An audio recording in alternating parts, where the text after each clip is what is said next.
자, 이 책, 나의 다정하고 무례한 엄마, 이번 주하고 다음 주가 마지막인데요. 야, 제가 생각해도 이걸 5주 안에 끝내다니 놀라운 일이다, 막 이런 생각이 드는데, 오늘은 이 안에 있는 4가지 영역의 엄마 중에 오늘은, 세 번째 엄마인 어른아이, 그리고 4번째 차별에 대한 부분 좀 나누려고 하는데요. 이게 되게 재밌어요. 엄마들 중에 자녀에게 사랑을 못 주는 많은, 지금 우리도 그렇고요. 우리 엄마도 그렇고요. 뭐 엄마의 엄마도 그랬을 거고, 사랑을 못 주는 분들은 대부분 본인도 사랑을 못 받아서 그렇거든요. 근데 왜 우리가 안 보이는 거예요? 그러니까 자녀가 안 보이는 거예요. 안 보이는 이유는 아직도 그 사람은 키는 훌쩍 컸고 남들이 보기에는 어른이고 40이고 50인데 애인 거예요. 애로 살고 있는 거예요. 나도 사랑이 고프다고 이렇게 살고 있는 거거든요. 근데 이걸 다루고 해결하는 게 굉장히 좀 중요합니다. 그래서 요 어른아이인 엄마가 아이에게 어떻게 하는지, 그리고 아이는 그 과정에서 얼마나 많은 상처를 받게 되는지, 요거를 이제 3번째 엄마 통해서는 알려드릴 거고, 4번째는 차별에 대해서 얘기를 드릴 건데, 저는 아이가 하나밖에 없기 때문에 사실은 분명히 차별했을 엄마거든요. 분명히 차별했을 엄마인데 기회가 없었어요. 이게 애를 하나밖에 안 낳아서. 그래서 1명 이상인 엄마들은 대부분 우리 권사님 웃고 계신데, 권사님도 1명이셔서 차별을 할 수가 없는. 근데 이제 1명 이상만 돼도 이 차별의 위험 가운데 이 부모가 노출이 되는데, 이게 뭐 아주 극소한 차이면은 난데, 이게 아주 굉장히 자기가 생각해도 내가 너무 얘한테만 이렇게 하면 안 되는데 알면서도 계속 반복하게 되는, 이게 우리에게 어떤 걸 주고 차별도 대물림이 되더라고요. 이게 진짜 무서운 일이거든요. 그래서 이 차별이 어떻게 나쁜지, 그리고 이 두 부분을 나누면서 우리가 예수님을 믿고 있다는 게 이 모든 영역에 어떤 역할을 해주는 건지 좀 자세히 좀 영적으로도 제가 좀 잘 알려드렸으면 좋겠습니다. 먼저 3번째 엄마를 볼 텐데, 이 3번째 엄마도 예화가 필요해요. 왜냐면 우리가 그냥 막 설명을 하면 나랑 관계가 없다고 생각하실 수 있어서, 이 책에 나오는 예화를 가지고 제가 좀 설명을 시작을 하면, 이 책에 이 저자를 찾아온 여자분은 굉장히 엘리트고 공부도 많이 했고, 남편도 굉장히 건실하고 돈도 잘 버는 좋은 남편이고, 아들도 똑똑해요. 그리고 아버지도 자상해요, 심지어. 그런데 이 분이 찾아온 이유는 유독 자기의 인생에 너무 믿고 너무 괴롭고 너무 힘들게 하는 존재가 1명 있는데, 그게 누군가? 엄마라는 거예요. 그래서 엄마가 지금 이 친정 부모님을 모시고 살고 있어요. 친정 부모님을 모시고 살고 있는데, 이것도 제가 볼 때는 아이러니예요. 왜 굳이 친정 부모님이, 아버지도 자산이 많은 사업가이셔서 친정 부모님이 가난하고 물질적인 도움이 필요한 가정도 아니에요. 그럼에도 불구하고 이 큰딸이 친정 부모님을 굳이 모시고 살고 있고, 이렇게 연구소 책임자예요. 연구소 소장인데, 그럼에도 불구하고 본인이 밥하는 것부터 아버지를 챙기는 것까지 다 해요. 제가 이거를 읽으면서 우리가 그러면서 이 여자분의 모토는 나는 절대로 우리 엄마 같이 살지 않겠어, 우리 엄마 같이 되지 않겠어가 이분의 목표거든요. 삶에. 이게 되게 무서운 거예요. 내가 우리 엄마 같이는 나는 안 되겠어, 이런 마음을 먹고 있다는 것 자체가 이미 우리에게 내면에 굉장히 문제가 있다는 얘기고, 이분은 그런데 그 엄마를 극복할 수도 없고 떠날 수도 없고 그 엄마에 완전히 지배당하면서 살고 있거든요. 이분의 그냥 겉으로 드러나는 스테이터스는 우리가 다 부러워할 만한 사람이에요. 진짜로. 친정 부모님도 부유했고, 본인도 공부 잘해가지고 어떤 한 파티의 연구소의 책임자로까지 있고, 남편도 건실하고 애도 똑똑해요. 그런데 지옥을 살고 있거든요. 우리가 다 부러워하는, 내가 저 중에 이것만 돼도 나는 지금보다 덜 불행하겠다는 걸 다 누리고 사는데, 이분의 이 모든 내면의 족쇄가 돼 있는 건 친정 엄마거든요. 엄마를 극복하지 못해서 난리인데, 이 엄마도 굉장히 엘리트고요. 그리고 엄마는 그런데 집안 살림을 아무것도 안 해요. 아빠도 돌보지 않고 자신들도 돌보지 않았어요. 주로 바깥으로만 돌고 바깥 일을 하는.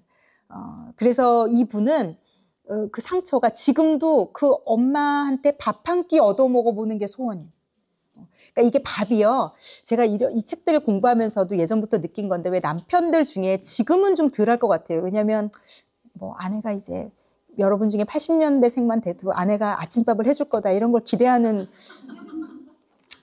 무례한 남편은 이제는 없잖아요. 이제 시대를 그렇게 타고났고 이제 우리가 그렇게 잘 만들었잖아요, 여러분. 그래서 이제 아침밥은 무슨 뭐 이건 지가 알아서 챙겨 먹든지 뭐 아니면 나가서 해결하든지 뭐 아내한테 왜 아침밥을 안 해줘 뭐 이런 남편은 거의 없을 텐데 예전에 이제 저 연배나 저 연배보다 많으신 분들은 아내에게 밥 얘기를 그렇게 많이 해서 지긋지긋해 무슨 맨날 밥 타령이야 너는. 근데 이게 심리적으로 밥이라는 게 상징적인 의미가 있대요, 남자들에게. 왜냐하면 예전에 어머니들은 자식을 지극정성으로 돌보면서 했던 게 삼시세끼 밥 해주는 걸로 살림을 열심히 하는 걸로 자기의 모든 사랑과 애정을 그거로 다 표현을 했기 때문에 밥은 상징적으로 남편들에게 그런 가정에서 자란 남자들에게 정서적인 거 이거는 이 물리적인 게 아니라 정신적인 사랑이자 보살핌이자 따뜻함이자 그 사랑의 총체적인 상징성을 의미한대요. 그래서 만약에 여기 계신 남편분들 중에 아침밥에 대해서 유독히 그 멘트를 하고 뭔가 거기에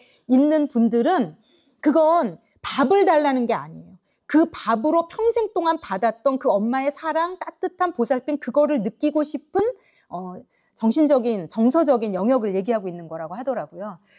그리고 여자들을 이제 보호에 대한 게 그렇다고 하는데 그런데 이 아내분도 엄마가 밥 한 끼 해준 적이 없는 거예요. 근데 도대체 이 엄마는 왜 그랬을까요? 왜 이다지도 이렇게 남편도 안 돌보고 자식도 다 방치하고 왜 이렇게까지 했을까? 알고 봤더니 이 엄마는 이분도 이제 이 상담을 하게 된 근데 이유는 뭐냐면 본인은 완벽주의 여자로 살았어요. 엄마같이 안 하려고.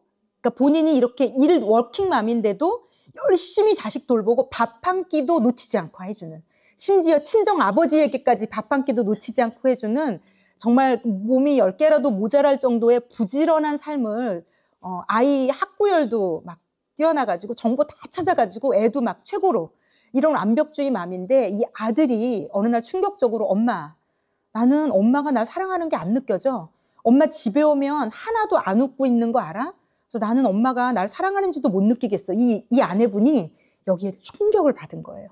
왜냐면 자기는 나는 우리 엄마같이 살지 않겠어가 목표였고 그래서 엄마랑은 반대로 죽을 힘을 다해서 몸이 부서져라. 우리 엄마는 아무것도 안 했던 밥하는 거부터 애 학교부터 모든 걸 다 최선을 다했는데 그 나에게서 자란 아들이 자기가 했던 생각을 똑같이 하고 있다는 사실에 너무 충격을 받아서 이분이 그거를 감당하지 못해서 이 저자분을 찾아온 거예요. 도대체 뭐가 문제인지 모르겠다. 나는 얘한테 안 해준 게 없다. 넌 뭐가 문제니? 나는 아무것도 못 받고 자랐는데 이제 이렇게 된 거죠.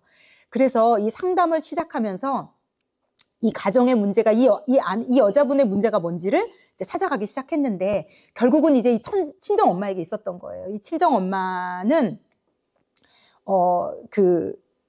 좋은 집안에서, 그러니까 부유한 집안에서는 살았지만 아들만 중요한 집에서 자랐어요. 그러면서 이분이 존재감을 얻는 곳은 딱 하나 있었는데 본인의 만족감을 느끼는 건 공부를 잘했나 봐요. 그러니까 공부 성적으로만 자신에 대한 만족감과 자존감이 있었던 거예요. 그래서 이분은 어릴 때부터 내가 공부하는 것만이 내가 살 길이다. 그래서 집에서 살림하고 그러니까 이분한테는 그게 반대급부로 온 것 같아요. 여자로서 평범하게 하는 일을 절대로 안 하겠다고 다짐하는 게 자기의 존재감을 높이는 길이라고 잘못 방향성을 잡았고요. 그래서 집안일을 하는 건 도태되는 거고 무시당하는 거고 자기 존재 가치가 없어지는 걸로 이분은 딱 인식이 되면서 결혼을 하고 나서도 되게 엘리트인 똑똑하고 좋은 남편을 만났는데 남편에 대한 어떤 보살펴주는 거, 자녀들을 보살펴주는 걸 아무것도 안 한 거예요. 그러니까 여자로서 마땅히 해야 되는 거 이꼴 내 존재가 무너지는 거다라고 스스로 잘못 세운 이 기준 때문에 가정에서 아내로서 엄마로서 일을 아무것도 안 한 거예요. 그러면서 이 첫째 딸에게 그 모든 부담이 다 간 거예요. 그래서 이 첫째 딸이 어릴 때부터 동생들 챙기고 아빠까지 챙기는 이런 삶을 살게 되면서 이 아내분은 거의 완벽주의자로 살았거든요. 그래서 제가 이 완벽주의 성향도 상처에서 오는 거라는 걸 알았어요. 이거 완벽주의는 상처에서 오는 게 그러니까 아무것도 안 하는 거나 완벽한 거나 우리가 볼 때는 이분이 100배 낫잖아요. 그런데 심리적인 기전은 비슷한 거예요. 모든 거를 다 내가 해야 돼요. 모든 거를 다 내가 신경을 써야 돼요. 내가 꼭 해야지만 마음이 편안하기 때문에 하는 이건 뭐라 그럴까요? 사랑이라고 뭐 자발적인 은혜라고 볼 수 없는 어떤 이런 건 거죠. 근데 저는 뭐 제가 완벽주의는 아니기 때문에 이런 부분의 영역에 있는 분들이 저와는 이렇게 맞닿아 있지는 않은데 뭐 그런 분들이 분명히 있을 거니까 좀 혹시 내가 아닌가라고 생각해 보셔도 좋을 것 같고요. 자, 그런데 이분은 그래서 근데 이제 이분의 문제는 남편과의 관계에서도 드러나지 않았거든요. 원가족에서 문제가 있었지만 그런데 결국은 그게 자녀 때문에 문제가 드러나면서 혼란이 오기 시작한 거예요. 뭐지? 나 반대로 해줬는데 왜 내 애는 힘들지? 자, 여기 116쪽을 좀 한번 펴보시면 제가 오늘 책을 몇 부분을 좀 같이 따라가 볼게요. 116쪽을 보시면 네, 116쪽에 밑에서 둘레, 여섯, 일곱째 쪽 위에 맨 밑에서부터 7줄 위에를 보시면 제가 읽어볼게요. 원가족에서 해결되지 못한 문제는 부부관계와 자녀관계에서 반복됩니다. 가장 먼저 부부관계에서 경고등이 켜집니다. 사람들은 무의식적으로 자신이 가진 자존감의 크기 정도로 배우자를 선택합니다. 그래서 우리가 나보다 월등히 뛰어난 남자를 못 만나는 이유가 여기 있어요. 무의식적으로. 이건 무의식의 영역이에요. 무의식적으로 자존감의 크기가 비슷한 정도의 배우자를 선택한대요. 내가 사랑받지 못했으면 상처의 크기가 비슷한 사람을 선택하게 됩니다. 안타깝게도 결핍을 안고 있는 서로가 만나 원가족에서 가지고 온 문제를 가지고 부딪히고 갈등을 만들어냅니다. 그런데 이제 자신은 사랑을 덜 받았지만 안적애창으로 심리적으로 건강한 배우자와 결혼하기도 해요. 크고 작은 위기도 있었지만 다행히 부부관계는 무난히 흘러갑니다. 그런데 이 문제가 자녀와의 문제에서 다시 수면 위로 부상합니다. 원가족에서 해결되지 않은 문제는 밑에 고여 있을 뿐입니다. 사라진 건 아니에요. 그래서 원가족에서 부부관계로, 부부관계에서 자녀관계로 갈등 요인은 계속 숨어 있다가 나온다는 거죠.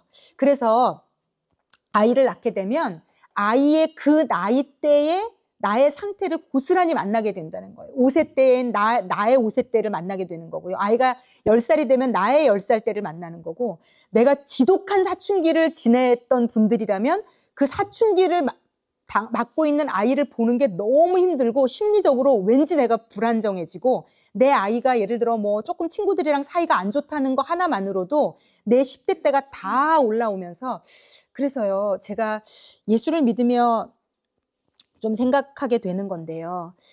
결국은 여러분이 예수님이, 우리가 예수님을 믿는다는 게 하나님이 내 아버지가 됐다는 게요. 이제 우리의 인생이 사실은 리셋되는 거거든요. 제가 성경에서 굉장히 좋아하는 단어가 이전 것은, 말씀이 있는데 이전 것은 지나갔으니 보라 새 것이 되었도다. 이 말씀이 살아서 내 것이 되는 것을 경험하는 게 우리의 뭐라 그럴까요? 하나님이 우리에게 주고 싶은 거예요. 이 땅에 우리가 불공평하게 태어나요. 왜냐면 내가 애들이 그러잖아요. 애들이 그렇게 얘기하죠. 이럴 거면 왜 결혼해서 날 낳았어? 우리가 했던 말 애들한테 들으면 비수가 막 꽂히죠. 이럴 거면 왜 결혼했어? 엄마 아빠 둘이 좋아갖고 결혼해서 나를 왜 낳아서 이 고통을 겪게 하고 나는 왜 이렇게 힘들어야 돼? 이게 제가 무슨 얘기를 하려다 이 얘기를. 맞아요. 감사해요.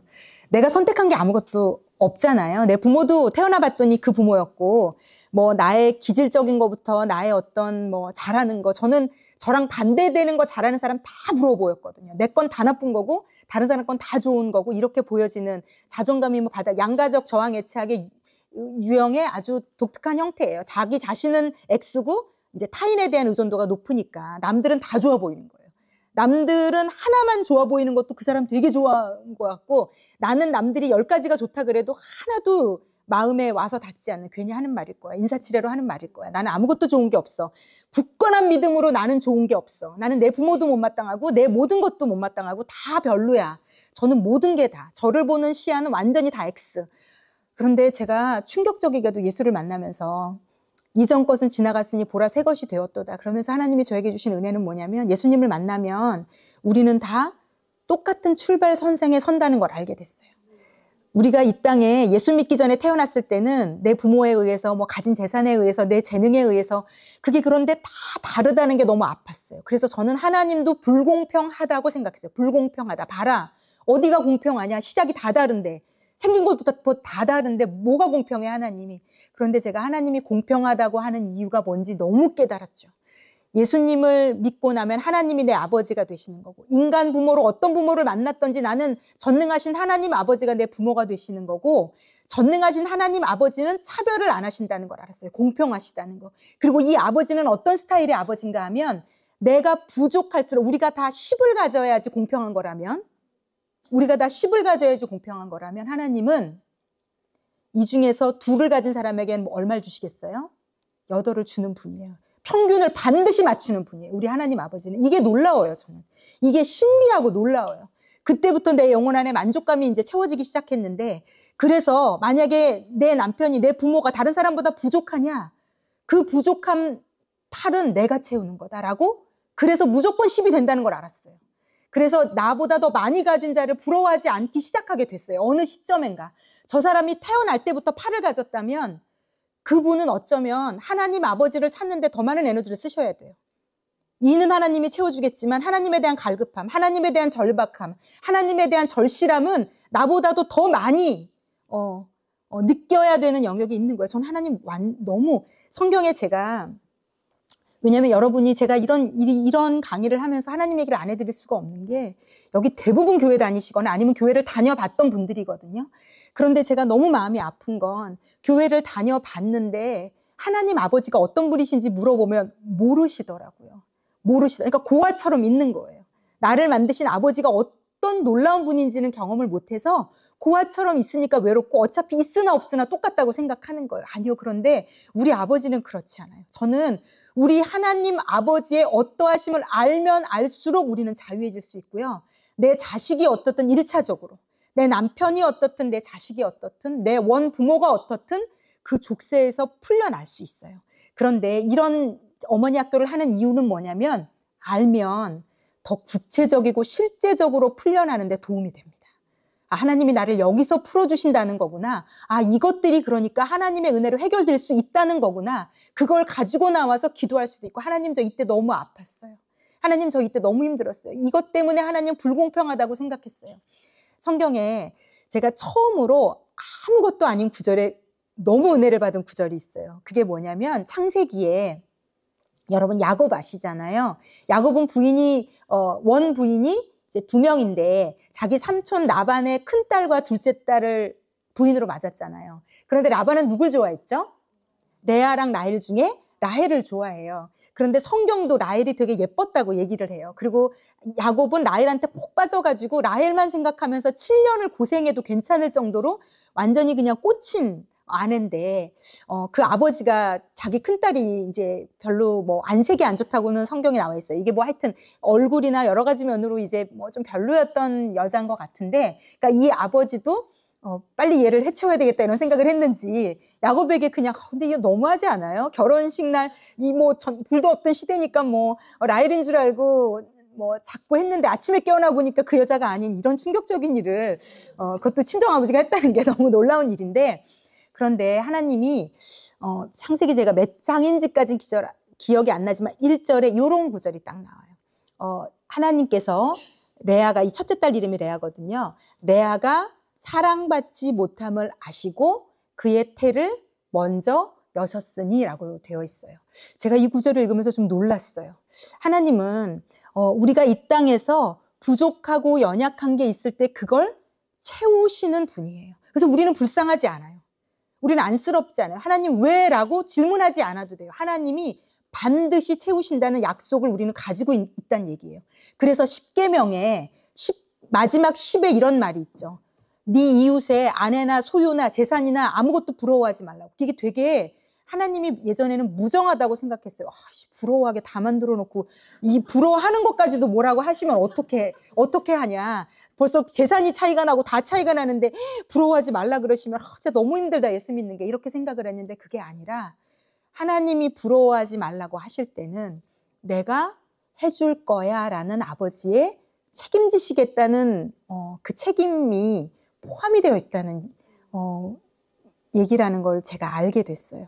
그래서 여러분, 일단은요, 하나님 아버지를 믿으면 우리는 동일한 출발선상에 다 서는 거고요. 이제부터는 우리가 동일한 성령, 구원도 하나요. 성경에 열문화 이야기가 나오는데 이건 달란트 이야기랑 다르게 모두에게 한 개씩 주셨다고 나와요. 달란트는 5달란트, 2달란트, 1달란트. 그래서 그거 가지고도 우리 마음이 안 좋아요. 그래, 이왕이면 5달란트 받았으면 좋겠다. 그런데 여러분, 하나님 너무 공평하신 게 하나님은 많이 준 자에게 많이 요구하세요. 왜냐하면 하나님 입장에서는 우리가 이 땅에 가지고 있는 사지 육신을 멀쩡히 쓰는 것까지 포함해서 다 받은 거예요. 여러분, 다 받은 거예요. 다 받은 거기 때문에 많이 주셨을 때는 많이 요구하신다고 되어 있어요. 그러므로 하나도 불공평하지 않아요. 많이 받은 자들에게 하나님은 많이 요청하십니다. 그런데 문화의 비유에는 모든 사람에게 똑같이 한 문화씩 주셨다고 성경이 말해요. 이게 무슨 말인가 하면 이건 동일하게 주신 거예요. 구원도 하나 주신 거고요. 예수님이 십자가에서 피를 흘리신 것도 누군가에게는 더 많이 흘리신 것도 아니라 동일하게 모든 사람에게 한 예수님 주신 거고요. 우리 안에도 동일하게 한 성령님을 주셨어요. 이 모든 영적인 영역에 하나님은 차별이 없으세요. 우리에게 동일하게 주셨고 그래서 우리는 동일한 선상에 다 서 있어요. 그래서 그 동일한 한 성령을 가지고 이제부터는 어떤 싸움인가 하면 누가 더 예수님을 사랑하고 예수님을 더 경험하고 예수님을 알아가느냐인데 이것까지도 하나님은 하나님의 우편에서 예수님이 우리가 죽는 날까지 우리를 위해 중보하신다고 성경이 말하고 있고요. 우리 안에 있는 성령님이 말할 수 없는 탄식으로 우리를 위해 기도하고 계세요. 여기에 오신 분들 가운데 우연히 어쩌다 오신 분들도 있는데요. 저는 누군가의 간절한 기도와 그리고 하나님께서 우리를 향해서 오랫동안 쌓아오신 당신이 하신 그 기도가 결국은 우리의 문 밖에서 우리를 수도 없이 두드리고 계시다가 결국은 언젠가 우리가 예수를 만나게 이끄셨다고 생각하고요. 지금 이 자리도 여러분을 초대하셨다고 저는 생각해요. 그래서 이 부어주시는 은혜를 마음껏 누리시면서 영적인 눈이 열리고 영적인 귀가 열리면 그다음부터 사실은 게임은 끝났다고 볼 수도 있어요. 그 시작이 우리를 완전히 다른 곳으로 데리고 갈 수 있어요. 똑같은 부모 밑에서 태어나서 똑같은 사람이지만 생각하는 방식이 다르고 마음가짐이 다르고 눈이 다르고 들려지는 게 다를 수 있어요. 그렇게 되면 이길 수 있어요. 그렇게 되면 다르게 살 수 있어요. 그래서 여러분에게 이 책이 얘기하는 것을 뛰어넘어서 여러분이 하나님이 주시는 것을 궁극적으로 받으셨으면 좋겠어요. 어쨌든 이 아내분은 이 여자분은 자신의 이 친정엄마가 평생 방치해서 본인에게 준 짐, 아빠도 내가 보살펴야 돼. 아빠도 불쌍해. 엄마는 맨날 바깥으로 돌아. 집에서는 아무것도 안 해. 설거지도 안 해. 밥도 안 해. 아무것도 안 해. 상식적으로 이 땅의 모든 엄마들이 하는 걸 아무것도 안 해. 남편도 안 돌봐. 자식도 안 돌봐. 그리고 이 어린 딸이 그 모든 책임감을 짐처럼 다지고 아빠도 돌보고 동생도 돌보고 자신도 자기가 돌보고 이런 비참한 삶을 너무너무 살다가 보니까 너무 열심히 살다 보니까 너무 화딱지가 나는 거예요. 생각만 해도 분하고 내가 엄마 때문에 내 인생이 이렇게 된 것 같고 어떻게 하다 나는 이런 엄마를 만나갖고 이렇게 불행한 인생을 살게 됐나 너무 분노가 치밀어 오르고 이런 인생을 살게 된 거죠. 그런데 이제 자기 아들까지도 자기를 아니야 엄마 날 사랑하지 않잖아 라고 얘기하는 게 열이 받았는데 그 화가 또 어디로 갔겠어요? 거봐 결국은 엄마 때문이야. 내가 엄마를 잘못 만나서 결국은 내 인생까지도 엉망진창이 되어버렸어 라고 생각한 이 분이 이제 이 심리 상담사를 통해서 본인의 엄마를 객관적으로 이해할 수 있게 된 거죠. 너네 엄마도 이런 불우한 가정에서 자랐단다. 사랑받지 못했고 방치됐고 그래서 사랑받고 싶은 그 열망을 오직 자기가 공부하는 걸로 바깥일 하는 걸로 자신의 존재감을 거기에 박제했고 그러면서 이 엄마는 그렇게 살아야 된다고 생각해서 이 엄마도 그러니까 어른 아이인 거죠. 아직 애인 거예요. 어른의 눈이 띄어서 그래 내가 이렇게 불행하게 자랐지만 나는 내 남편도 아내로서 돌봐야 되고 나는 나에게 줄줄이 딸린 자녀들도 내가 엄마로서 돌봐야 돼를 할 수 없는 애인 거예요. 그건 어른이 하는 거거든요. 사실은 아이에게 무언가를 할 수 있는 건 어른이 하는 건데 이분은 완전히 아직도 애인 거예요. 이 애를 엄마로 두고 살았던 이 자녀는 너무나 고통 가운데 살았던 거죠. 그리고 이 여자분도요. 그래서 자기 안에 어른 아이가 있는 거예요. 사랑받지 못한, 엄마한테 너무 사랑받고 싶은. 근데 이게요, 또 되게 재밌는 게요. 여기 보면요, 이 책에 보면은,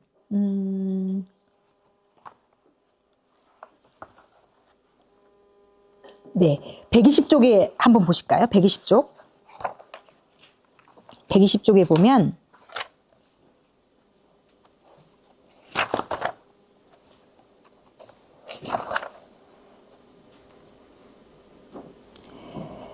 그 120쪽 맨 밑에 보면 이게 그런데 진짜 신기한 거예요. 그런데 이상하게도 힘든 일, 나쁜 일이 생길 때 엄마가 가장 먼저 생각나며 원망과 분노의 마음이 차올랐지만 좋은 일, 축하받고 싶은 일이 생겼을 때도 가장 먼저 엄마가 떠올랐습니다. 내게도 마음 편히 쉬어갈 곳이 있었으면 하는 마음, 그저 따뜻하게 안겨 투정 부리고 싶다는 바람, 나이가 들어도 그 마음이 사그러들지 않는 것이 이해되지 않았습니다. 이만하면 참 잘 컸다고 사랑하는 딸, 자랑스러운 딸이라는 엄마의 이야기가 듣고 싶었습니다.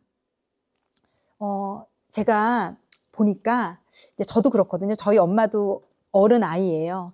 그러니까 이제 사랑받지 못하고 자랐죠. 딸만 6인 집에 셋째 딸이거든요. 저희 엄마가. 그런데 제 강의를 들으신 분들은 잘 아는 것처럼 저희 외할머니는 시골에서 잔치집에 잔치집에 가셨다가 이제 실수로 농약을 넣고 끓인 그 잔치국수를 다른 분들은 다 맛을 보고 이상하다고 안 드셨는데 저희 할머니만 다 드시고 이제 쓰러지셨고, 그때 당시 그때가 1900 몇 년대일까요? 50년대인가? 하여튼 그때 당시는 의료시설이 발달되지 않았으니까 저희 할머니는 그 여파로 병원에 실려갔지만 제대로 못 고쳐서 이 반쪽으로 오른팔, 오른다리 다 못 쓰셨어요. 그리고 평생 이제 저희 이모들이 5인데 5은 다 미국으로 이민을 갔기 때문에 저희 친정엄마만 한국에 계셨거든요. 그건 이제 이민 가신 건 나중 일이고, 저희 엄마가 그래서 그 자랄 때 아마 초등학생인지 중학교 1학년인지 할머니가 그렇게 되셨을 때 그랬던 것 같고, 자기 밑으로도 동생들이 다 있는, 그래서 이 6자매가 막 뿔뿔이 흩어져가지고 여기저기 살기도 하고, 동생들 막 본인이 업어 키웠다고 얘기하기도 하시고, 그러니까 저희 엄마도 사랑받아야 될 나이에 자기보다 한참 어린 밑에 세 동생들을 돌보느라 전혀 그래서 그 과정을 거치면서 저희 엄마는 지금도 어린아이 같을 정도로 자기 얘기만 하시고 자기만 생각하세요. 내 옷, 내가 먹을 거, 내가 바라는 거, 저희를 보면 반가워하고 당연히 좋아는 하시는데 엄마로서 딸에게 어떻게 살갑게 챙기고 하는 거를 전혀 아직도 잘 모르세요. 그래서 완전히 어른아이인 엄마인데, 제가 오늘 아까 읽은 이 영역을 읽으면서 제가 이런 마음이 들었어요. 제가 저희 남편이 저한테 너무 연애 때 잘해주고 할 때 너무 기대는 마음이 들어서 빨리 친정에서 탈출하고 싶었고, 왜냐면 저는 이따가 이제 차별에 대해서 다룰 텐데 차별 중에서 저는 엄마가 좋아하는 딸이었고 제 동생은 안 좋게 차별하는 딸이었거든요. 그런데 차별은 사랑을 받은 딸이나 사랑받지 않은 딸이나 두 딸에게 다 상처를 주는 거라는 걸, 저는 차별을 오히려 사랑을 받은 딸은 좋을 거라고 생각했거든요. 그렇지 않더라고요. 오히려 어떻게 보면 더 안 좋을 수도 있어요. 그래서 내가 사랑해서 특히 더 집착하는 그 아이가 더 망가지고 더 나빠질 수도 있어요. 이게 아이러니죠. 정말 아이러니죠. 나의 시간과 마음과 생각은 다 줬는데 그 아이가 더 나빠진다는 게 충격적인데, 이게 이렇게 되는 거더라고요. 이 잘못된 사랑의 어떤 것들은 이렇게 되는데, 제가 저를 돌아보니까 너무 엄마에게 사랑받고 싶은 마음이, 그래서 이 엄마라는 단어가 우리한테 주는 어떤 따뜻함이 있잖아요. 엄마 그러면 왜 그냥 단어만 떠올려도 눈물이 나기도 하고, 단어만 떠올려도 어쨌든 따뜻하기도 하고, 근데 제 엄마는 그렇지 않았는데 그럼에도 불구하고 이 엄마라는 단어는 고향같이 쓰여지는 것 같아요. 그리고 왜 드라마나 이런 걸 보면 자녀에게 유독 헌신적인 엄마들 있잖아요. 이런 엄마를 보면 너무 눈이 가고요. 저는 저희 시어머니는 완전히 현모양처에 굉장히 따뜻한 엄마거든요. 자식을 위해서 모든 걸 다 할 수 있는 어머니거든요. 제가 저희 시어머니랑 한 10년 가까이를 살았는데 저희 아이를 키워주시느라 제가 저희 어머니가 자식한테 하는 걸 보고 좀 놀랐던 것 같아요. 정말 원래 엄마들은 저렇게 하는구나. 그래서 어떨 때 되게 더 아팠어요. 저희 시어머니가 저희 남편한테 하고 저희 아들한테 하는 걸 보니까 막 어떤 땐 폐부가 막 아플 정도로 아팠어요. 왜냐하면 자기가 없더라고요. 자기 시간, 자기가 먹고 싶은 거 모든 걸 자녀를 위해서 주시는 걸 보면서 와, 원래 엄마들은 저렇게 하는 거구나. 그게 너무 아팠고 제가 제 자녀를 보면서 자녀가 너무 사랑스러우면서 아, 이렇게 예쁜데 어떻게 우리 엄마는 그렇게 했지? 그래서 제가 엄마한테 진짜 물어봤어요. 엄마, 내가 자식을 낳으니까 이렇게 예쁜데 근데 엄마는 어떻게 나한테 그렇게 했어? 그러면 이제 또 엄마는 그때 엄마는 어떻게 힘들었고 그래서 이제 또 막 이걸 이제 시작을 하시거든요. 그때 네 아빠가 나한테 어떻게 했고 그 모든 원흉이 저희 아빠예요. 엄마가 엄마 노릇을 못한 원흉이 우리 아빠예요. 그리고 그 예전 얘기를 가면 이제 우리 할아버지, 외할아버지가 문제고 이제 외할머니가 문제고 뭐 언니가 문제고 막 이렇게 본인을 뺀 제외한 모든 사람이 다 문제거든요. 저희 엄마는. 그게 저희 엄마의 방어 기제고 그게 저희 엄마가 자신이 살아남는 방식이었던 것 같아요. 이제는 이해하는데 이제 어릴 땐 이해가 당연히 안 되죠. 그래서 제가 이 책에 나온 그대로예요. 그냥 그저 따뜻하게 안겨서 투정 부리고 싶고 나도 내 마음을 그냥 편안하게 쉬어갔으면 좋겠고 그냥 나를 다독거리면서 이만하면 잘 컸다고 이만하면 너 최선을 다하고 있는 거라고 잘하고 있는 거라고 엄마 나는 왜 이거밖에 안 돼? 괜찮아 잘하는 거야. 엄마는 너 때 너만큼도 못했어. 뭔가 이렇게 왜 엄마만이 줄 수 있는 정말로 그 따뜻한 메시지 있잖아요. 결혼 생활에서 힘들다가도 친정엄마 목소리만 들어도 왜 눈물이 나고 친정엄마 목소리를 들으면 눈물이 나본 적이 없고 저는 엄마한테 뭘 해줘야 되나. 그러니까 제가 엄마의 약간 그 배우자 역할 아니면 엄마를 돌보는 역할을 해왔던 것 같아요. 무의식의 영역에서 그냥. 그래서 엄마를 보면 왠지 좀 투정도 부리고 안겨서 울기도 하고 엄마 나 요즘 힘들어. 엄마 나 목사인데 힘들거든 엄마. 모든 사람이 다 나한테 막 그 엄마한테만 할 수 있는 투정이 있을 수 있잖아요. 근데 이걸 평생 못 해보고 살았더라고요. 그래서 여기 계신 분들 중에서도 어쩌면 그냥 안겨서 그냥 울고 그냥 따뜻하게 누군가가 나를 그냥 이유 없이 묻지도 않고 따지지도 않고 다독거려주고 안아주고 하는 존재가 있었으면 아, 그 바람이 저에게 있었구나. 제가 예수님을 안 만났더라면 저는 말도 못하게 어른 아이로 살았을 거고요. 그 사랑을 남편한테 달라고 집요하게 쫄랐을 거고요. 남편이 안 된다는 걸 아는 순간 딱 놓고 우리 아들한테 아마 집요하게 그 사랑을 이제 네가 줄 차례야 막 눈에 불을 켜고 막 그 사랑을 달라고 질척거리고 집착하고 그래서 엄청 애도 망가지고 온 가족 다 망가지고 삐걱거렸을 텐데 참 예수님이 그 사랑을 채워주셨다는 게 너무너무 놀라운 지점이 되는 것 같고요. 근데 자, 왜 그러면 이제 이 책에서 이제 공부하면서 알게 된 건데 왜 우리가 이렇게 미워하면서도 죽도록 엄마를 못 떠나는가? 이게 되게 재밌는데요. 엄마랑 관계가 이렇게 안 좋고 엄마를 미워하고 분노에 막 이렇게까지 차서 엄마 때문에 나는 못 살겠어 하는 이런 딸들이 절대로 엄마를 못 떠난대요. 왜냐하면 이 아이들 마음 가운데 그 어른 아이는 너무 엄마 사랑이 고프대요. 너무너무 엄마 사랑이 받고 싶은 거예요. 한 번만 그 사랑을 받아봤으면 좋겠다. 막 이게 이 안에 너무 가득 차가지고 머리로는 너무 미운데 그러면서도 그 엄마 주위를 뺑글뺑글 돌고 그리고 또 그 엄마가 뭔가를 부탁하잖아요. 그러면 속절없이 다 당하면서 다 해준대요. 왜냐면 그렇게 해주면 무의식 중에 혹시 저 엄마가 나에게 따뜻한 눈빛, 웃음 한 번, 막 그 한 번에 목말라서 그 애가 그러니까 내가 아니고요. 나의 그 어릴 적의 그 내가 엄마 나 한 번만 봐줘. 나 한 번만 안아주면 안 돼. 나 한 번만 따뜻한 눈으로 보면 안 돼. 그걸 아직도 갈구하고 아직도 목을 쳐받치 그렇고 이제 있는 거죠. 제가 그 심리 상담하는 프로그램을 보고 있는데 이런 장면이 나와요. 어떤 아내가 있는데 엄마랑 그렇게 사이가 막 엄마가 그렇게 따뜻한 사랑을 준 엄마가 아닌 거예요. 그런데 이제 자녀가 셋이에요. 그런데 친정 가까이에 사는데 남편이 도대체 어디야? 맨날 친정에 가 있는 거예요. 집에 좀 일찍 오면 안 돼. 맨날 친정에 가 있는 거예요. 근데 이 분은 왜 친정에 가 있는 줄 아세요? 이 친정 엄마가 여러 가지 사정상 본인에게는 사랑을 못 줬는데 이 데리고 오는 세 자녀를 너무 잘 돌봐주는 거예요.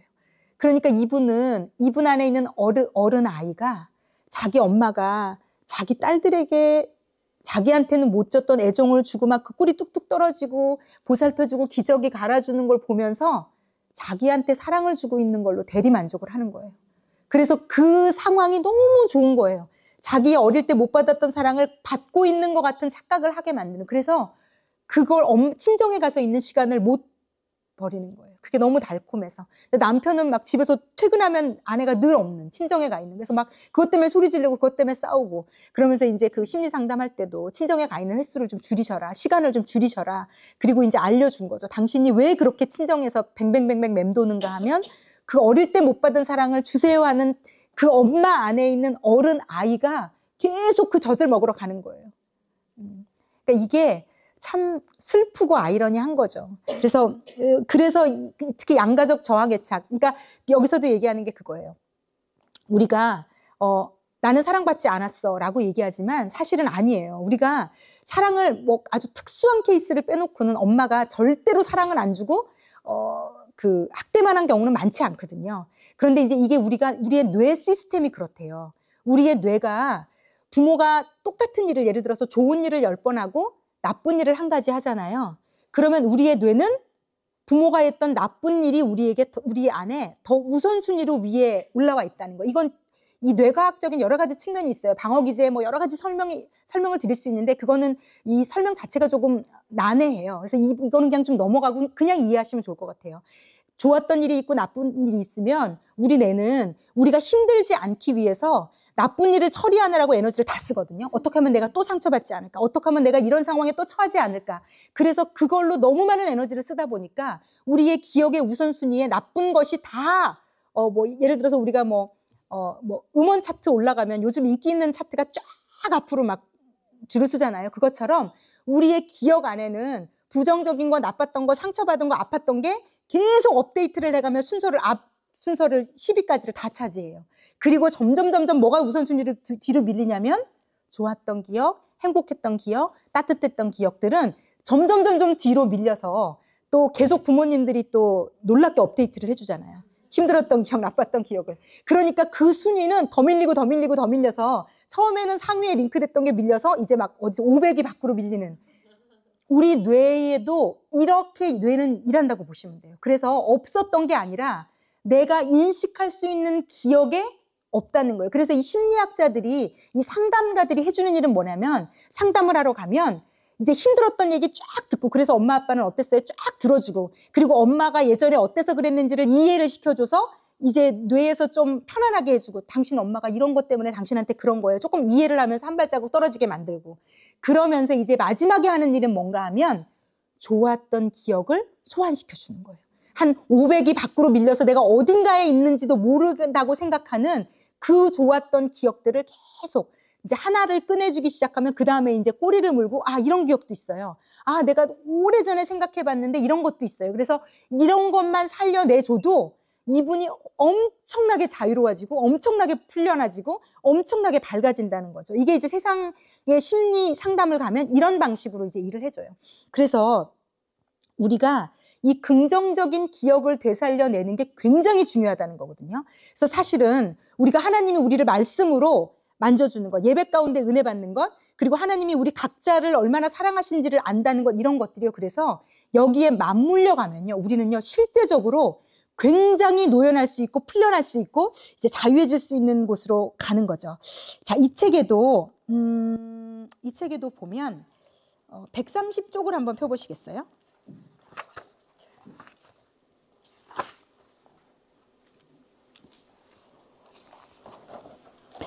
자, 그 130쪽 맨 위에 보면, 그래서 우리는 그 엄마 아빠를 떠올릴 때 이렇게 떠올려요.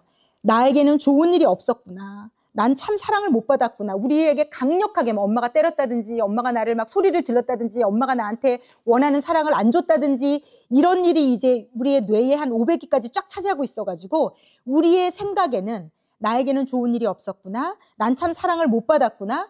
아무리 생각해봐도 우리 부모는 나에게 해준 것이 하나도 없구나. 그리고 이게 우리를 스스로를 또 보호하는 방식이래요. 이제 이렇게 방어벽을 세우고 우리를 보호했는데 이 밑바닥에는 나는 여전히 부모에게 사랑받고 싶다는 간절한 바람이 차지하고 있다는 거고요. 그리고 두셋째 줄 밑에 보면, 그래서 우리는 우리의 상처를 치유해 줄 수 있는 그 소중한 기억을 무의식적으로 억누르고 이제 억압해 놨다는 거고요. 그렇게 우리의 마음은 부정적인 기억만을 남기고 긍정적인 기억을 놓쳐버리고 맙니다. 자, 그렇다면 지금 이제 제가 같이 나누고 싶은 게 우리 안에 잠든 긍정적인 기억을 어떻게 살려놓을 수 있을까요? 인간이 가진 감정은 매우 다양합니다. 인간이 가진 감정 중에 절대로 나쁜 감정은 없습니다. 무서움, 공포, 두려움, 이것도 모두 소중한 감정입니다. 그 감정들을 하나씩 존중해 주는 것입니다. 자, 이게 되게 중요한 것은요. 우리가 이제 어렸을 때 어떤 슬펐거나 힘들었거나 아팠거나 화가 났거나 이런 건 우리 안에, 제가 이거를 지난번 어머니 학교 할 때도 다뤘는데요. 그런 건 다 나쁜 거야 라고 우리가 무의식적으로 눌러놔요. 화가 난 건 나쁜 거야. 참아야 되는 거야. 내가 지금 기분이 나쁜 건, 어른한테 기분이 나쁜 거는 잘못된 거야. 우리가 드는 감정, 힘든 거, 어려운 거, 나쁜 거, 외로운 거, 슬픈 거, 아픈 거, 이건 다 건강한 거거든요. 그런데 우리에게 감정에 대한 이분법이 있어요. 기쁜 거, 긍정적인 거, 감사한 거, 행복한 거, 이건 좋은 감정이야. 잘하는 거야. 그런데 슬픈 거, 외로운 거, 화나는 거, 기분 나쁜 거, 짜증나는 건 나쁜 거야. 그건 하면 안 돼. 그래서 이건 사회적으로도 우리가 그렇게 배웠어요. 특히 우리나라는 더 그래요. 감정 표현을 많이 하는 게 나쁜 거고, 특히 남자가 울면 돼, 이렇게까지 말도 안 되게 이제 배운 거거든요.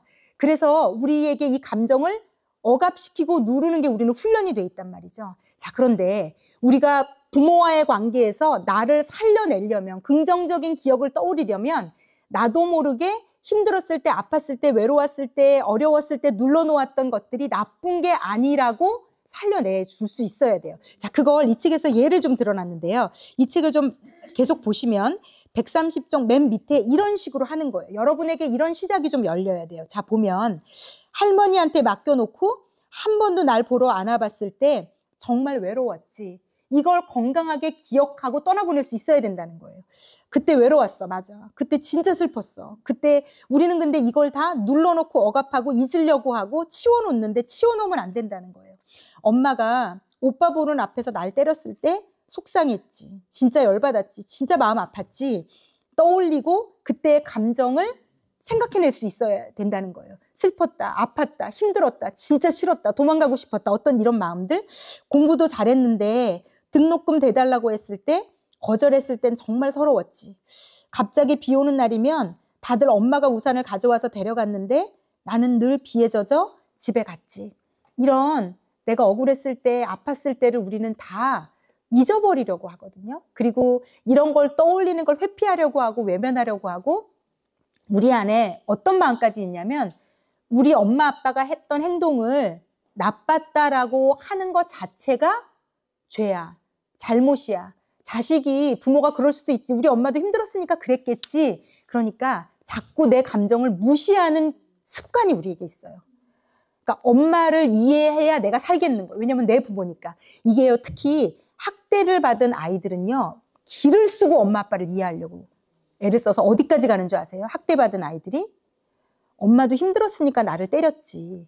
엄마도 얼마나 그때 힘들었으면 나를 때리기까지 했겠어. 왜냐면 부모와 나는 하나로 연결되어 있으니까 내가 부모를 욕하는 순간 내 존재가 다 무너지는 것 같은 마음이 있기 때문에 아이들은요, 본능적으로 기를 쓰고 부모를 보호하려는 마음이 있어요. 그래서 왜 제가 누군가가 부모에 관계된 아무것도 아닌 걸 건드려도 막 발끈하고 막 열받고 막, 그리고 자기랑 친한 사람들은 유독 내 얘기도 못하게 하지만 나랑 친한 사람들 누가 조금 이걸로 발견하셔도 돼요. 나랑 가깝거나 내 자녀나 나랑 가까운 사람에 대한 별것도 아닌 누가 이렇게 흠을 딱 잡으면 난리가 나는데, 내면이. 나랑 친한 사람에 대한 요만큼의 단점을 누가 언급하는 것도 허락이 안 되는, 이것도 다 우리 기저에 이런 것들이 다 있어서 그렇거든요. 그래서 내가 우리 부모님에 대한 것까지도 이렇게 객관화시킬 수 있어야 돼요. 우리 엄마가 나를 때렸던 걸 정당화시키시면 안 돼요. 그렇게 우리가 계속, 우리 뇌가 그렇게 한다는 거예요. 일반적으로. 우리 엄마를 이해하려는 시도가 너무 센 나머지 나를 죽이는 방식으로 갔는데, 그렇게 하시면 안 된다는 거예요. 엄마를 미워하라는 게 아니라 우리 엄마가 나를 그렇게 막 뭐 패듯이 팼을 때 너무 수치스러웠고, 만약에 사람들 앞에서 팼다면 내가 너무 창피했어, 죽을 것 같이 고통스러웠어를 인정해 주라는 거예요. 내가 그렇게 한 게 내 잘못이 아니라는 거예요. 내가 못나서 그렇다는 게 아니라는 거예요. 그렇게 맞아도 싼 인간은 없다는 거예요. 어떤 이유를 갖다 대도 안 된다는 거예요. 그때 나는 아팠어. 그때 나는 외로웠어. 그때 나는 너무 절망스러웠어. 그때 나는 이 세상에 나 혼자 같이 너무 외로웠어. 그때 내가 느꼈을 만한 나를 이래야 어른 아이가 내 안에서 없어져요. 내 안에 있는 어른 아이가 우리 다 있을 수 있거든요. 그 아이가 사랑을 달라고 이렇게 막 애를 끌고 애 셋을 끌고 막 친정이가 하루 종일 버틸 만큼 우리 안에 있는 이 어른 아이는 사랑을 받아야 해결이 되고, 그때 내가 사랑을 못 받았던 순간들을 내가 건강하게 놓아보내야 해결이 되거든요. 근데 그거를 다 내가 그냥 마구잡이로 그냥 덮었단 말이죠. 그러니까 쉽게 말하면 여기 암덩어리 있는데 막 그냥 꼬매가지고 얼기설기 꼬매놓고 안 보여. 안 보여서 괜찮다고 생각하는 거랑 비슷해요. 그래서 이렇게 얼기설기 해놓은 거를 지금 푸는 거고요. 그 안에 있는 암덩어리를 이걸 꺼내서 없애야 되는 거라는 거죠. 우리 내면도. 육체만 그렇게 고쳐야 되는 게 아니라 우리의 내면도. 그래서 아마 이런 걸 하고 나면 아마 여러분의 어린 시절들이 무의식 중에 계속 떠오르실 수 있어요. 그리고 우리 아이가 지금 어리신 분들일수록 아이가 커가면서 나의 그 나이 때를 계속 만나시고, 특별히 굉장히 내 어른 아이가 민감하게 발동하는 그 나이대의 시절을 만날 수도 있어요. 그럴 때 우리는 하나님 앞에 나올 수 있어요.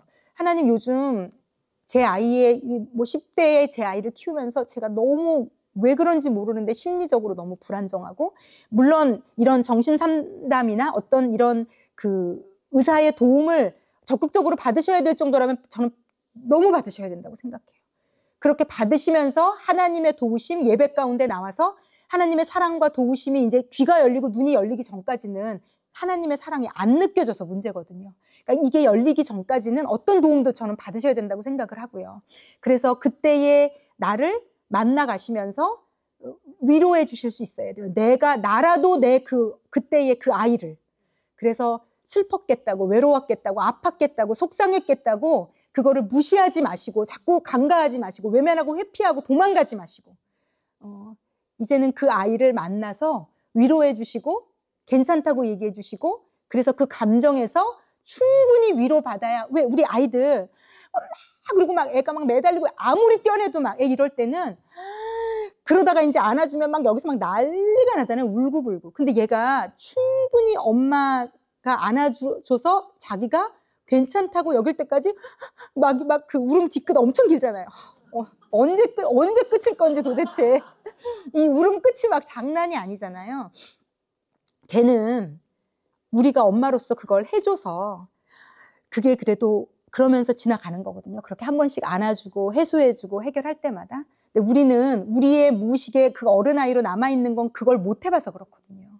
그럴 때는 그때의 그 장면이 떠오를 때, 잔상이 떠오를 때 지금까지처럼 도망가지 마시고, 그때 그 아이를 객관화시켜서 내가 나라도 안아줄 수 있어야 되고, 그 울음 뒤끝을 끝까지 다독거려 줄 수 있어야 되고, 그래서 그 아이를 이제는 그 사건을 떠나보낼 수 있어요. 왜냐하면 그 아이가 충분히 위로받았다고 생각하면 애가 나가서 놀잖아요. 엄마 품에서 떠나가지고 언제 그러냐는 듯이 놀잖아요. 그래서 우리도 그럴 수 있는 계기가 필요하다는 거예요. 그리고 그 계기를 이런 심리 상담 의사들은 그런 일을 해주는 거예요. 그래서 우리도 이제 우리가 깨닫고 알고 해줄 수 있다면 정말 가장 좋은 거죠. 그래서 어쨌든 이렇게 상처가 많은 분들이 오히려 그 엄마에게 한 번이라도 그 사랑을 더 받고자 더 엄마를 떠나지 못하고 있다는 거, 그것도 좀 인식하셨으면 좋겠고요.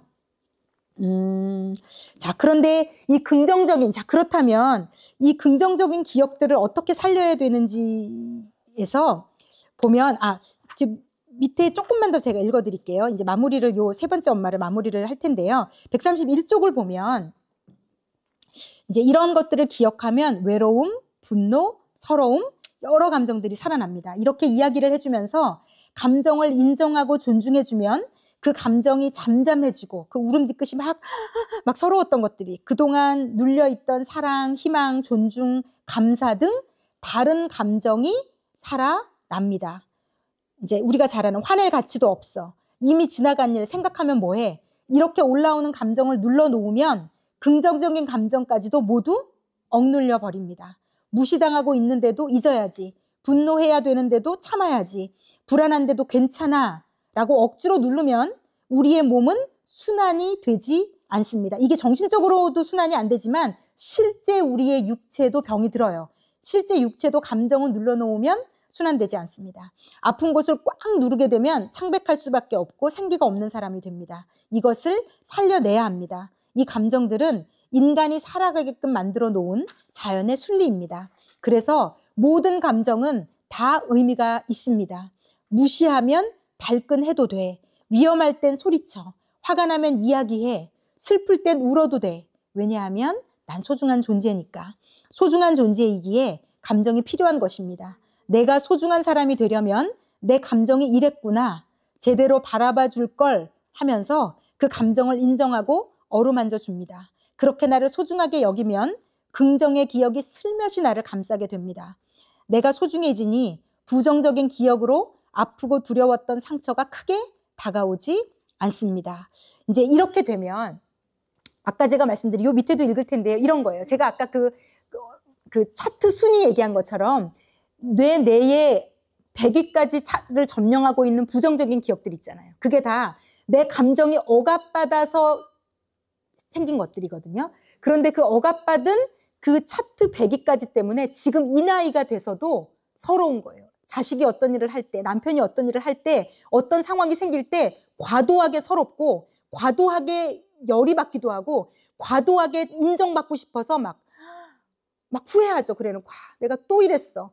내가 또 내 옛사람이 일어나서 또 이랬어. 이게 어쩌면 내 인정받지 못한 1부터 100까지의 차트 순위가 계속 안 바뀌어서 긍정적인 기억이 하나도 없어서 그런 거거든요. 그래서 여기서 지금 얘기하는 건 1부터 100까지 중에 내 부정적인 억눌렸던 감정들을 만져주면 순위가 어떻게 된다고요?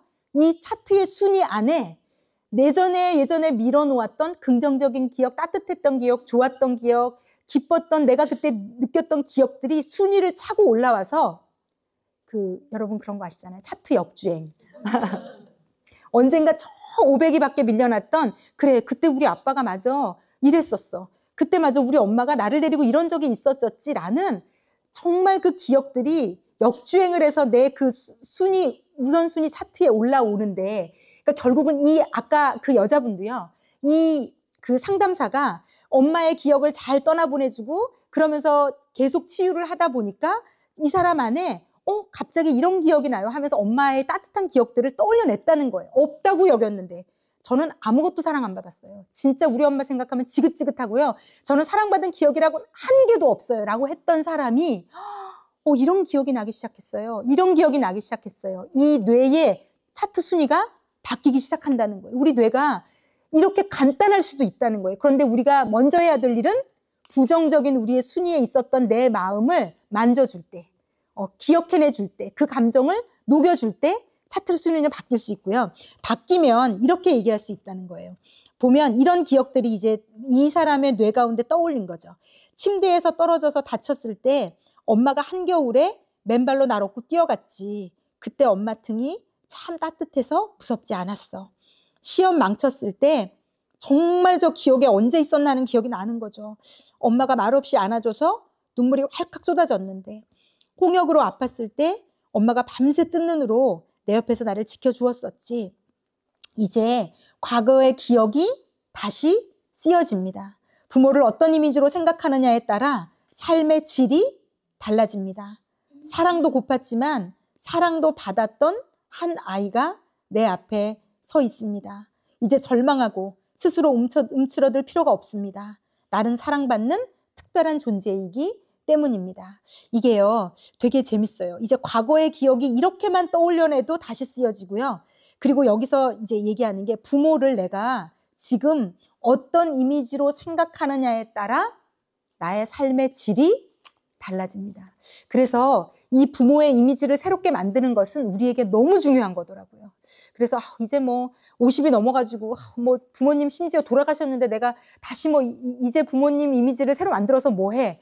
근데 이게요, 우리에게는 다 얽혀져 있는 상황이기 때문에 우리가 건강하게 내 부모님에 대한 기억을 소환할 수 있다는 게 너무 중요하고요. 아까도 말씀드린 것처럼 하나님께서 우리를 계속, 그래서 성경에 보면 왜 그 예수님이 그 세례 받으시고 처음 딱 올라오실 때 하늘에서 하나님이 말씀하시잖아요. 이는 내 사랑하는 아들이요 내 기뻐하는 자라. 예수님이 30년 동안 목수로 사시고 아무것도 안 하셨을 그 시점에 침례만 받고 딱 강에서 올라오셨는데 하나님이 하늘문을 여시고 이 음성을 들려주시거든요. 그리고 많은 책에서 이제 그렇게 해석을 해줘요. 하나님이 우리를 보실 때 이런 눈으로 보신다는 거예요. 우리가 아무것도 안 해도, 아무것도 못 해도, 우리가 내가 생각할 때 가치가 없고 특별히 한 것도 없고, 와, 저분은 저렇게 믿음이 좋고 나는 이렇게 믿음이 없고, 저분은 저렇게 놀라운 은사가 있고 교회 헌신하고 헌금하고, 그런데 나는 아무것도 안 하고 있고, 하나님 보실 때는 그도 하나님의 사랑하고 기뻐하는 자고 나도 하나님의 사랑하고 기뻐하는 자인데, 결국은 우리가 매주 예배를 드리면서 우리가 해야 되는 일은 그래서 뭐냐면요, 하나님이 나를 조건 없이 사랑하고 계시다는 걸 반드시 들어야 돼요.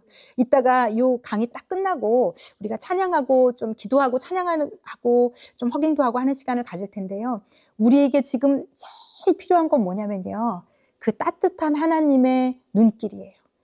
내가 어떤 짓을 해도 어떤 모양이어도 내가 어떻든지 간에 하나님 앞에 나는 정말로 가치 있고 특별한 존재다. 여러분 이런 얘기 많이 들으셨죠?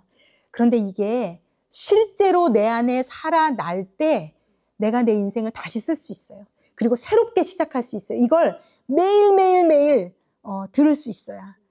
그래서 나에게 불안이 찾아올 때, 나에게 두려움이 올라올 때, 무언가가 계속 심리적으로 불안정할 때, 무언가 계속 다운이 될 때, 그래서요, 주변에 꼭 나를 위해 중보를 부탁할 수 있는 분들이 있으셨으면 좋겠고요. 굉장히 위험한 사인이에요. 내가 가치 없게 느껴지고 너무 드라이해지고 왠지 무언가가 내 심리적으로 굉장히 불안하고 막 짜증이 나고 내 가정에 대한 소중함, 아이들도 그렇고 뭔가가 막 너무 힘들어지는 이 상황이 그냥 내버려 두시면 안 돼요. 굉장히 심각한 상황인 거고요. 이때 누군가에게 나를 위해 기도를 부탁할 수 있어야 되고요.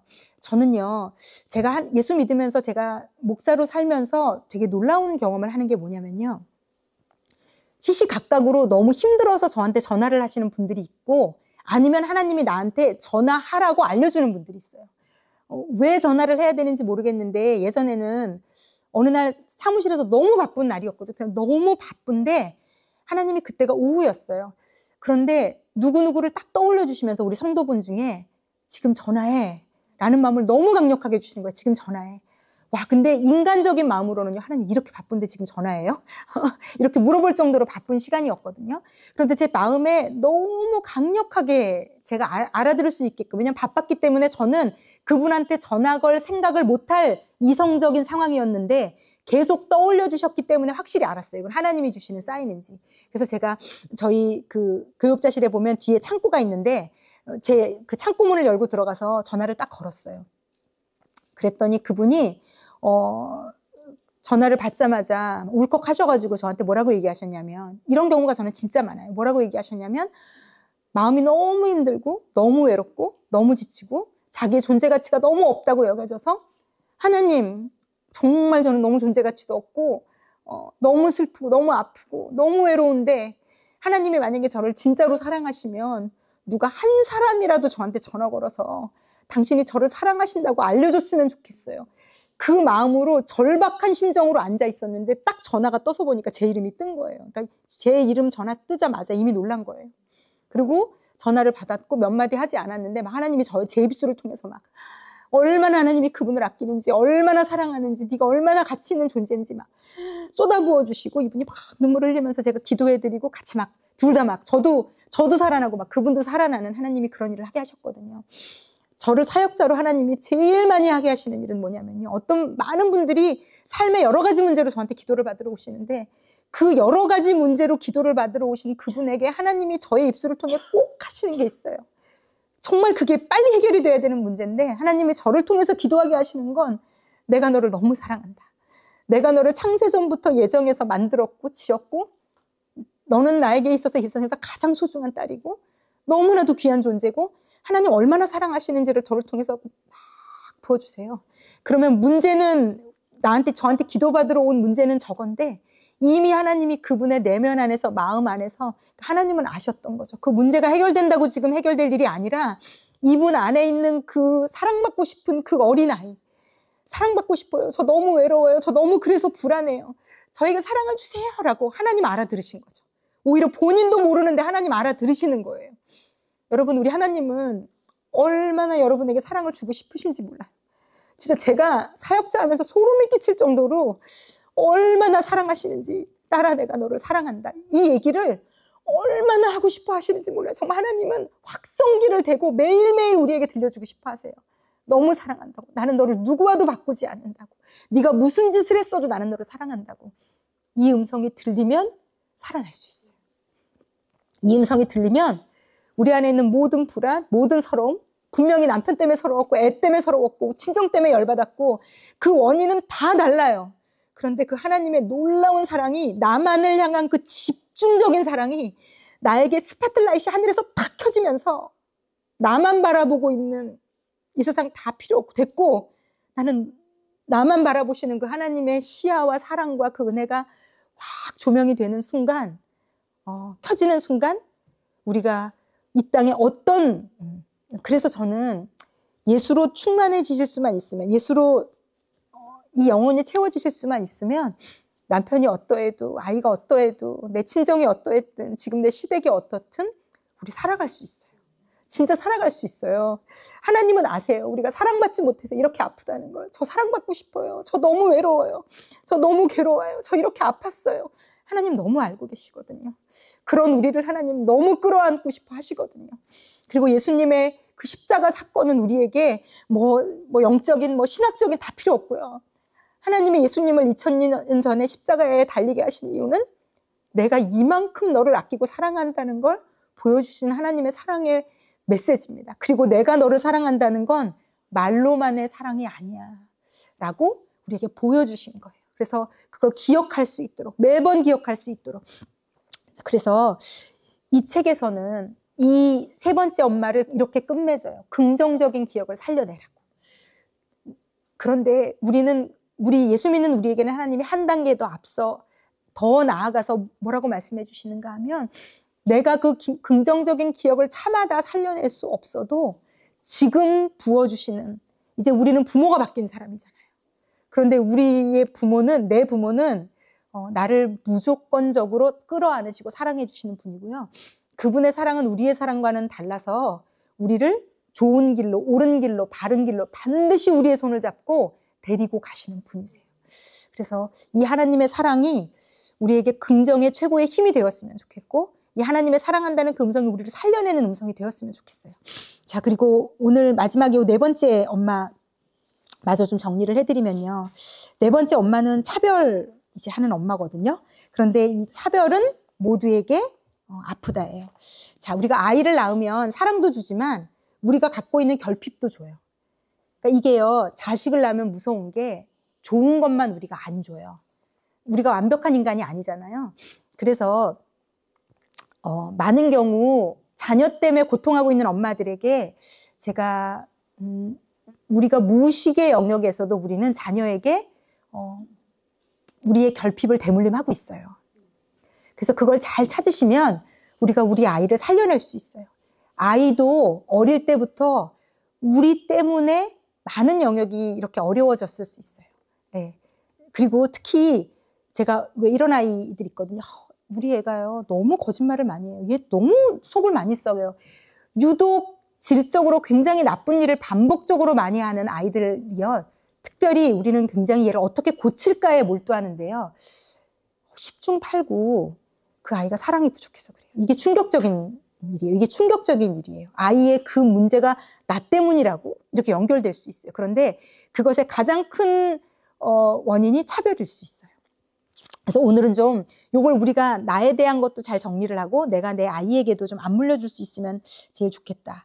자, 아이를 낳으면 우리가 주는 결핍 중에서 가장 최고가 될 수 있는 게 차별이에요. 그리고 이건 가장 상처가 됩니다. 그런데 우리가 이 차별을 어떤 식으로 주냐면요, 여러 아이 중에서 가장 약한 아이에게 유달리 우리가 또 집착하면서 이걸 주기도 하고요. 가장 약한 아이. 그리고 또는 내가 가장 의지하는 존재를 하나 만들고 그 아이에게 의지하면서 그 아이에게만 유독 잘해줄 수도 있고요. 또 어떤 아이를 선택을 해서 이 아이한테는 사랑을 주고 어떤 아이는 유독 미워하면서 나의 그 자라면서 왔던 내 울분을, 이게 좀 무서워요. 내가 자라면서 받았던 울분을 특별히 내 아이 중에 한 명에게 푸는 엄마들이 있어요. 이게 애 잡는 거거든요. 이게 거의 애 잡는 건데 본인은 모르고 할 수도 있어요. 그래서 이게 좀 무서운 건데, 이 책에서 나오는 심리학적 용어 중에 제가 이번에 새로 알게 된 게 있는데, 그 용어가 뭐냐면요. 이게 137쪽에 나올 거예요. 137쪽을 한번 좀 펴보시면.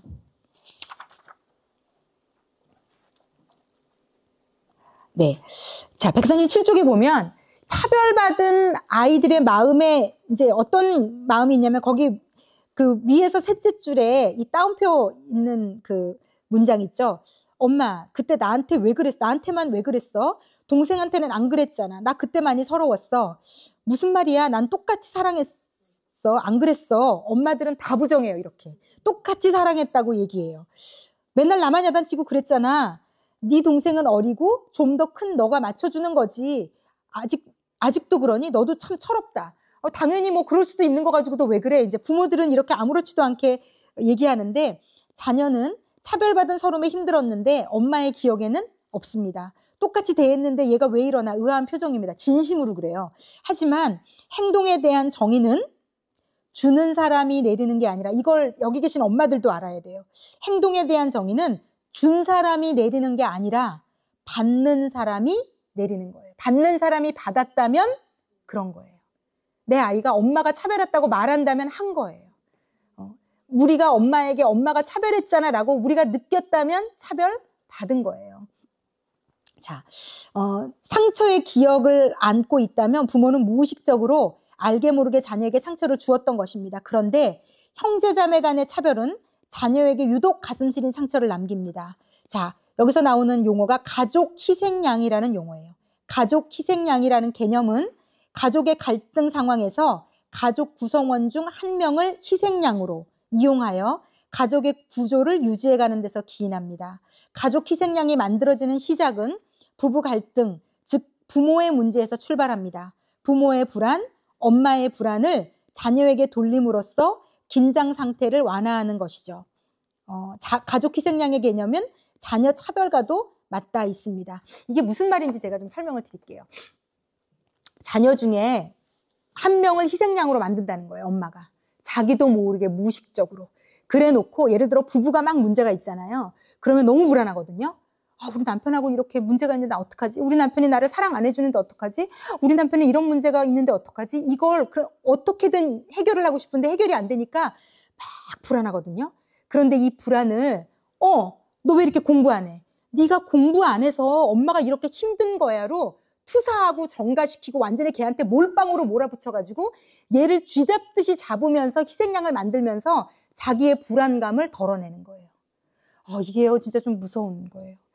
그리고 자기가 마음에 안 드는 애는 엄청나게 야단을 치고 마음에 드는 애만 차별하면서 자기 마음의 심리 상태를, 불안감을 해결하는 무의식적인 부모가 가진 아주 안 좋은 행태의 행동이에요. 우리 안에도 있을 수 있어요. 우리 안에도 있을 수 있어요. 아이를 희생양으로 만드는 기적. 이걸 좀 자세히 오늘은 좀 설명을 드릴 텐데, 이게 차별이 가져오는 그러니까 결국은요, 우리 무의식적으로 내가 살려고 애를 완전히 만시창이를 만들 수 있다는 거예요. 그래서 이거를 좀 기억하고 있으면 굉장히 좀 도움이 되고요. 그런데 이게 참 차별이라는 게 대물림이 되는데요. 어떤 여자분이 상담을 하러 온 거예요. 그런데 유독 엄마가 언니만 편애하고 언니만 예뻐하고 언니한테는 옷 사주고 언니한테는 사랑을 주고 언니한테는 꿀이 뚝뚝 떨어지고 자기한테는 안 그런 거예요. 그런데 자기는, 언니는 활달하고 밝고 진취적이고 이랬던 것 같고 이분은 성격이 소심하고 쭈뼛쭈뼛하고 말주변 없고 위축되고 이런 성향인데 엄마가 그걸 말도 못하게 타박한 거. 너는 왜 이렇게 쭈뼛쭈뼛대? 그런 것도 하나 못하냐? 언니 봐. 언니는 하잖아. 나가서 뭘 사와. 엄마 나는 왜 못해? 너네 언니는 하잖아. 소심하고 겁 많고 무섭고 쭈뼛대는 걸 직격탄으로 야단을 맞고 차별당하고 엄마가 개무시를 하고 막. 그래서 한 번은 이분이 기억할 때 학교에 왔는데 엄마가, 얘 너는 왜 이렇게 모자라 보인다, 소심하고 쭈뼛댄다고 학교에 와서도 애를 완전히 밟아놓고 간 거예요. 그러니까 이제 이렇게 살면서 거의 너무 위축이 됐는데, 문제는 이제 결혼하고 나서는 전세가 역전된 게, 언니는 잘 못 살고요, 동생이 훨씬 더 경제적으로도 잘 살게 된 거예요. 그런데 기가 막히고 열받는 건 뭐냐면, 엄마가 자기한테만 뭐든지 요구를 하는 거예요. 전화해서 뭐 좀 해달라 부탁하고 요청하고 요구하고. 너무 열받는 게, 아니 잘할 때는 나한테는 아무것도 안 주고 언니한테만 줬는데 왜 나한테 맨날 부탁만 해? 내가 뭐 쓰레기통이야, 뭐 왜 나한테 힘든 거, 어려운 거, 뭐 물질적인 거 모든 부탁을 왜 나한테만 해? 그런데 또 이 딸이 거기서 벗어날 수가 없어요. 왜냐면 엄마가 언니만 편애할 때 너무 그게 싫었고 너무 부러웠거든요. 나도 저렇게 엄마가 나한테. 그런데 그 엄마가 요청하는 게 싫으면서도 너무 엄마의 관심과 무언가를 받고 싶었던 그 마음속의 어른아이가 그 엄마의 부탁을 딱 잘라서 거절할 수도 없는, 그거로라도 엄마와 엮여있고 엄마가 나를 찾고 엄마가 나를 기대는 게 왠지 양가 감정인 거예요. 싫으면서도 좋은, 떼낼 수는 없는. 이게 너무, 그러니까 이게 참 처절하죠. 그래서 이제 그러면서, 근데 이제 이 책에 뭐가 나와 있냐면, 근데 이 여자분에게서 이상한 걸 발견하게 된 거예요. 왜냐하면 이분이, 그런데요, 이분도 딸만 둘인 거예요. 그런데요, 저희 첫째 아이는요 너무 예쁘고요, 너무 괜찮은데요, 저희 둘째 아이는요 문제가 심각해요. 얘는 거짓말도 잘하고요, 얘는 좀 문제가 심각해요. 그런데 이분은 바로 알아챈 거예요. 이 심리 상담하시는 분이니까, 이 둘째 아이가 차별받고 있구나를 그냥 바로 알아챈 거예요. 그런데 이분은 정당해요. 내가 첫째를 더 이뻐하고 둘째를 미워하는 이유가, 둘째는요 거짓말을 해요. 애가 뭔가가 문제가 있어요. 그러니까 얘가 하고 있는 진짜 문제가 있었거든요. 그런데 여러분, 우리가 키우는 아이 중에 유독 이 아이만 문제를 일으켜요, 이 아이만 거짓말을 해요, 이 아이만 이런 말썽을 일으켜요. 그러면 애가 나이가 어리면 어릴수록요, 얘는 왜 그 짓을 하는 줄 아세요? 살아남기 위해서 하는 거예요. 엄마가 언니를 계속 예뻐하는 걸 보고 있잖아요. 근데 나도 너무 이쁨 받았으면 좋겠는 거예요. 나도 너무 이쁨 받았으면 좋겠는데, 너 그거 했어 안 했어? 나도 모르게 거짓말로 자기를 방어하는 거예요. 자기를 살려내는 거예요. 그래야지만, 어떻게 하면 이 아이의 머리에는요, 언니같이 해야 이쁨 받는다는 게 이미 쌓여 있는 거예요. 그러니까 엄마에게 어떻게 하면 이쁨 받을까를 너무 이 아이가 치열하게 고민하다 보니까 거짓의 자기를 만들어 놓고 계속 거짓말을 할 수밖에 없는. 그러니까 이 아이를 거짓말하게 만든 건 사실은 엄마고, 지금 엄마가 계속 거짓말을 할 수밖에 없도록 언니를 예뻐하면서 드라이브를, 원인 제공을 계속 이 어린아이가 어떻게 할 줄을 몰라서 자기도 모르게 자꾸 하는데, 하고 나면 엄마한테 혼나죠. 때로는 맞기도 하죠. 엄마가 막 몹쓸 애처럼 몰아치죠. 그러니까 이게 어떻게 악순환인 거예요, 이 아이는. 그리고 이제 저도 차별받는 제자가, 중고등부 제자가 있었었는데, 이 아이가 열심히 공부를 했대요. 엄마가 어떻게 하면 나를 예뻐해 줄까? 그래서 내가 공부를 잘하면 엄마가 예뻐할까? 근데 공부를 잘해도 엄마가 관심이 안 가지더래요. 동생을 더 예뻐했거든요, 이 집은. 공부를 잘해도 엄마가 관심을 안 가지더래요. 그래서 그 다음에 얘가 선택한 게 뭔지 아세요, 여러분? 엄마의 관심을 끌고 예쁨을 받기 위해서 그 다음에는 탈선을 한 거예요. 근데요, 애들이 다 그래요. 엄마한테 예쁨을, 이 사랑에 목마른 이 우리 무식의 어린아이는요, 못할 게 없어요. 그 관심을 한 번이라도 눈길 한 번 받으려고 형제들을 패기도 하고 집에 있는 걸 깨기도 하고, 왜냐면 엄마가 그 짓을 할 때만 달려오니까, 엄마가 그 짓을 할 때만 학교도 오기도 하고 나를 쳐다라도 보니까. 그러니까 이 아이들은요, 살고 싶어서 죽으림을 다해 하는 거예요.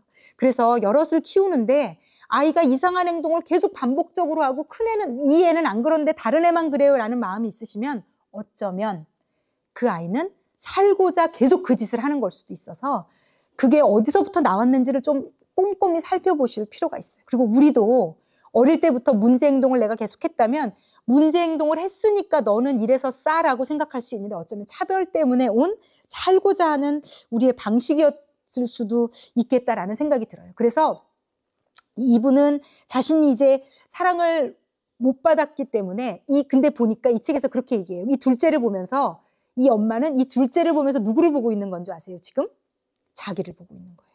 이 둘째가 소심하고 소극적이고 쭈뼛쭈뼛하고 자신감이 없는 아이인 거예요. 그러니까 이 분이 언제부터 문제가 발생이 됐냐면, 이 아이가 어느 정도 어렸을 때는 오히려 차별을 안 했는데, 크면서부터는 자기 같은 거, 자기가 외면하고 싶었던, 엄마한테 맨날 타박받았던, 혼났던 그 아이가 거실에 딱 서 있는데, 이 둘째를 볼 때마다 그 외롭게 야단 맞으면서 거실에 서 있는 자기를 보는 거예요. 그러니까 그걸 외면하고 싶은데 얘 때문에 외면을 못 하잖아요, 지금. 계속 직면을 해야 되잖아요. 그 도망가고 싶은 나를. 그러면서 자기도 모르게 그때 그 자기를 괄시하는 거예요. 타박하는 거예요. 학대하는 거예요. 미워하는 거예요. 그래서 이걸 이제 알면서부터 이제 이게 풀어나지게 된 거고요. 반대 경우도 있어요. 유독 나 같은 아이를 자녀 중에서 더 사랑하는 거예요. 또 반대의 경우에 어떤 상담받으러 온 케이스는 어떤 경우인가 하면 큰아이를 태어났더니 시어머니랑 남편이 너무 예뻐하는 거예요. 그리고 두 분이 지극정성으로 큰아이만 이뻐하는 거예요. 그런데 둘째가 태어났는데 큰아이만, 이분은 오빠만 예뻐하는 집에서 컸거든요. 오빠만 예뻐하고 자기는 전혀 예뻐하지 않는 완전한 차별 가운데 자랐는데 큰아이가 예쁨 받는 걸 보면서 그 큰아이가 자기 오빠같이 느껴지는 거예요.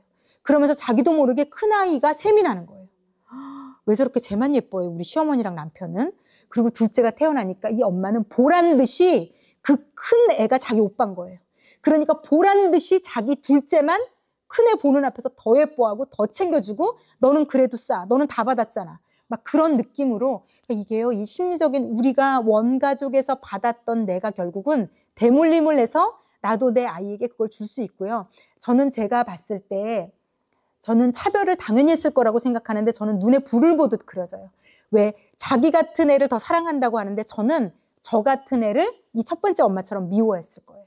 저와 같은 모습을, 왜냐하면 저는 자존감이 낮잖아요. 저를 싫어했다고 말씀드렸잖아요. 그래서 저가 초등학교 때 기억도 중고등학교 때 기억도 제가 잘 없거든요.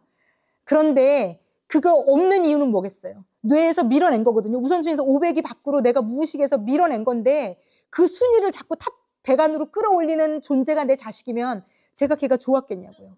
엄청나게 걔를 아마 미워했을 거고 싫어했을 거고 그게 특히 딸이었는데 저 같았다. 걔는 죽었을 거예요. 아마. 걔는 정말로요. 걔는 정말 죽었을 거예요. 너무 아프죠. 결국 제가 저를 학대한다는 얘기거든요. 그거는 너무 아픈 거죠. 안 그러면 막 끌어안고 막 우쭈쭈쭈 해가면서 나랑 닮은 애를 막 그 어른 아이가 살려보려고 막 걔만 예뻐하면서 씨름을 하든지 이제 둘 중에 하나를 왔다 갔다 했을 텐데 이제 이 두 양극단을 왔다 갔다 한다는 거예요. 그런데 사랑을 더 받은 아이나 미움을 받은 아이나 모두 자녀에게 해롭다는 거예요. 사랑을 너무 못 받은 자식은 이렇게 사랑받고 싶어서 피해의식, 어른 아이가 막 엄마 나도 좀 쳐다봐 주세요. 나도 좀 사랑해 주세요. 막 이게 이 안에 가득 차서 이제 이런 친구들은 또 자기가 좋다는 사람 뭐 요즘은 특히 인터넷에 막 이상한 앱들이 그렇게 많다면서요. 그러니까 제가 금쪽 같은 내 새끼 같은 거 보면 이 아이가 그 채팅방에서 요즘은 나이 불문하고 그 기사 난 거 보셨어요? 초등학교 3학년 내 아이의 남자친구가 47살 뭐.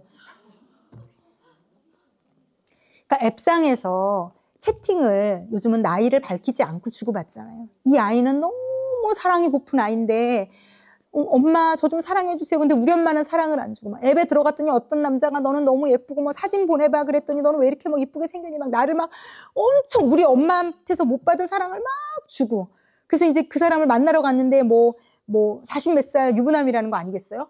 이런 끔찍한 일들이 그런데 이렇게 해서 사랑으로 딱 이게 꽂히면 이 어린 아이들은요 무슨 짓을 당할지 모르는 거예요. 이 그루밍이라는 게 일어나는 가스라이팅 그루밍 이런 아이들은 아직 판단력이 없으니까 무슨 일이 일어날지도 몰라요. 여러분 우리가 지금 여기 80년대생 분들 엄마들만 자랄 때도 우리나라가 그래도 도덕 윤리적으로 어느 정도는 적어도 아이들은 보호받을 수 있는 시대였어요.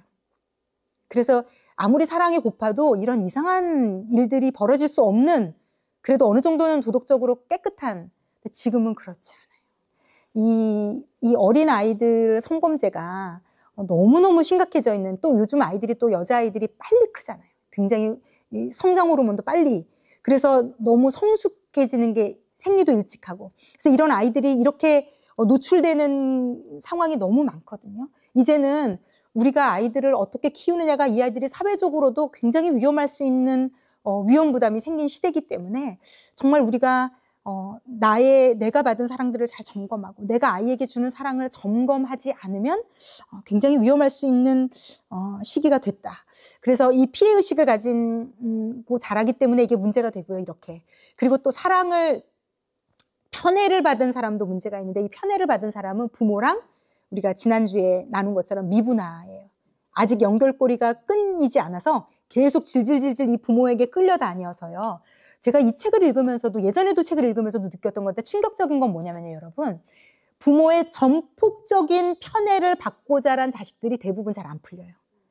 대부분 잘 안 풀려요. 정말 신기하죠. 그리고 오히려 부모가 방치하고 방임했던 자녀들이 더 독립적으로 어떤 면으로는 악착같이 뭐라도 공부를 하든지 뭐든지 열심히 해서 살아남으려고 노력을 하다 보니까 훨씬 나중에 잘 살아요. 그래서 아이러니하게도 늘 편애를 받은 애들은 못 사니까 엄마가 너무 속을 끓이는 거예요. 왜냐면 걔는 나라고 딱 생각하니까 저게 잘 살아야 되는데 어떻게든 저 둘째가 더 잘 돼가지고 늘 부모는 속이 별로고요. 이 부모의 심리적인 기저가 너무 웃겨요. 나중에 큰애는 잘 못 되고 둘째가 잘 돼도요. 계속 그게 짐인 거예요. 그래서 제가 알고 있는 분이 저에게 상담한 분이 있는데 오빠만 너무너무 예뻐했거든요. 근데 오빠는 마마보이고 여전히 제대로 사회생활도 못하고 엄마의 그늘 아래서 마마보이로 살아요. 엄마 전화해서 맨날 엄마한테 뭐든지 요청하고. 근데 이 친구는 어릴 때부터 거의 엄마가 내놨거든요. 중고등학생 때부터 본인이 도시락 싸고 본인이 다 혼자 살았단 말이죠. 그런데 지금 경제적으로 너무 잘 살아요. 그런데 엄마가 도움이 있을 때마다는 이 딸한테 요청을 하고 그러면 막 어떻게든지 해서 돈도 보내고 막 다 하잖아요. 그럼 엄마한테 용돈 드리고 돈 보낸 거 다 어디로 갈까요, 여러분? 다 오빠한테 가요. 이 악순환의 고리가 이게 실제 굉장히 이게 악순환이에요. 그런데 이 부모가 끝까지 이 자신의 아들을 못 놓고 여기는 아기로 계속 먹이고 여기는 끊임없이 요청을 하고 이 악순환이 되는 거에 대해서 여러분 우리는 이 중에 누구도 이 강의를 듣는 분들 중에 이런 악순환을 반복하지 않으셨으면 좋겠어요. 내가 빨리 그 차별받은 나에게서 좀 벗어나셔야 되고 그리고 내가 내 자녀를 바라보는 인식이나 눈이 좀 달라지셔야 된다는 거. 자, 145쪽, 146쪽 잠깐 펴보실까요?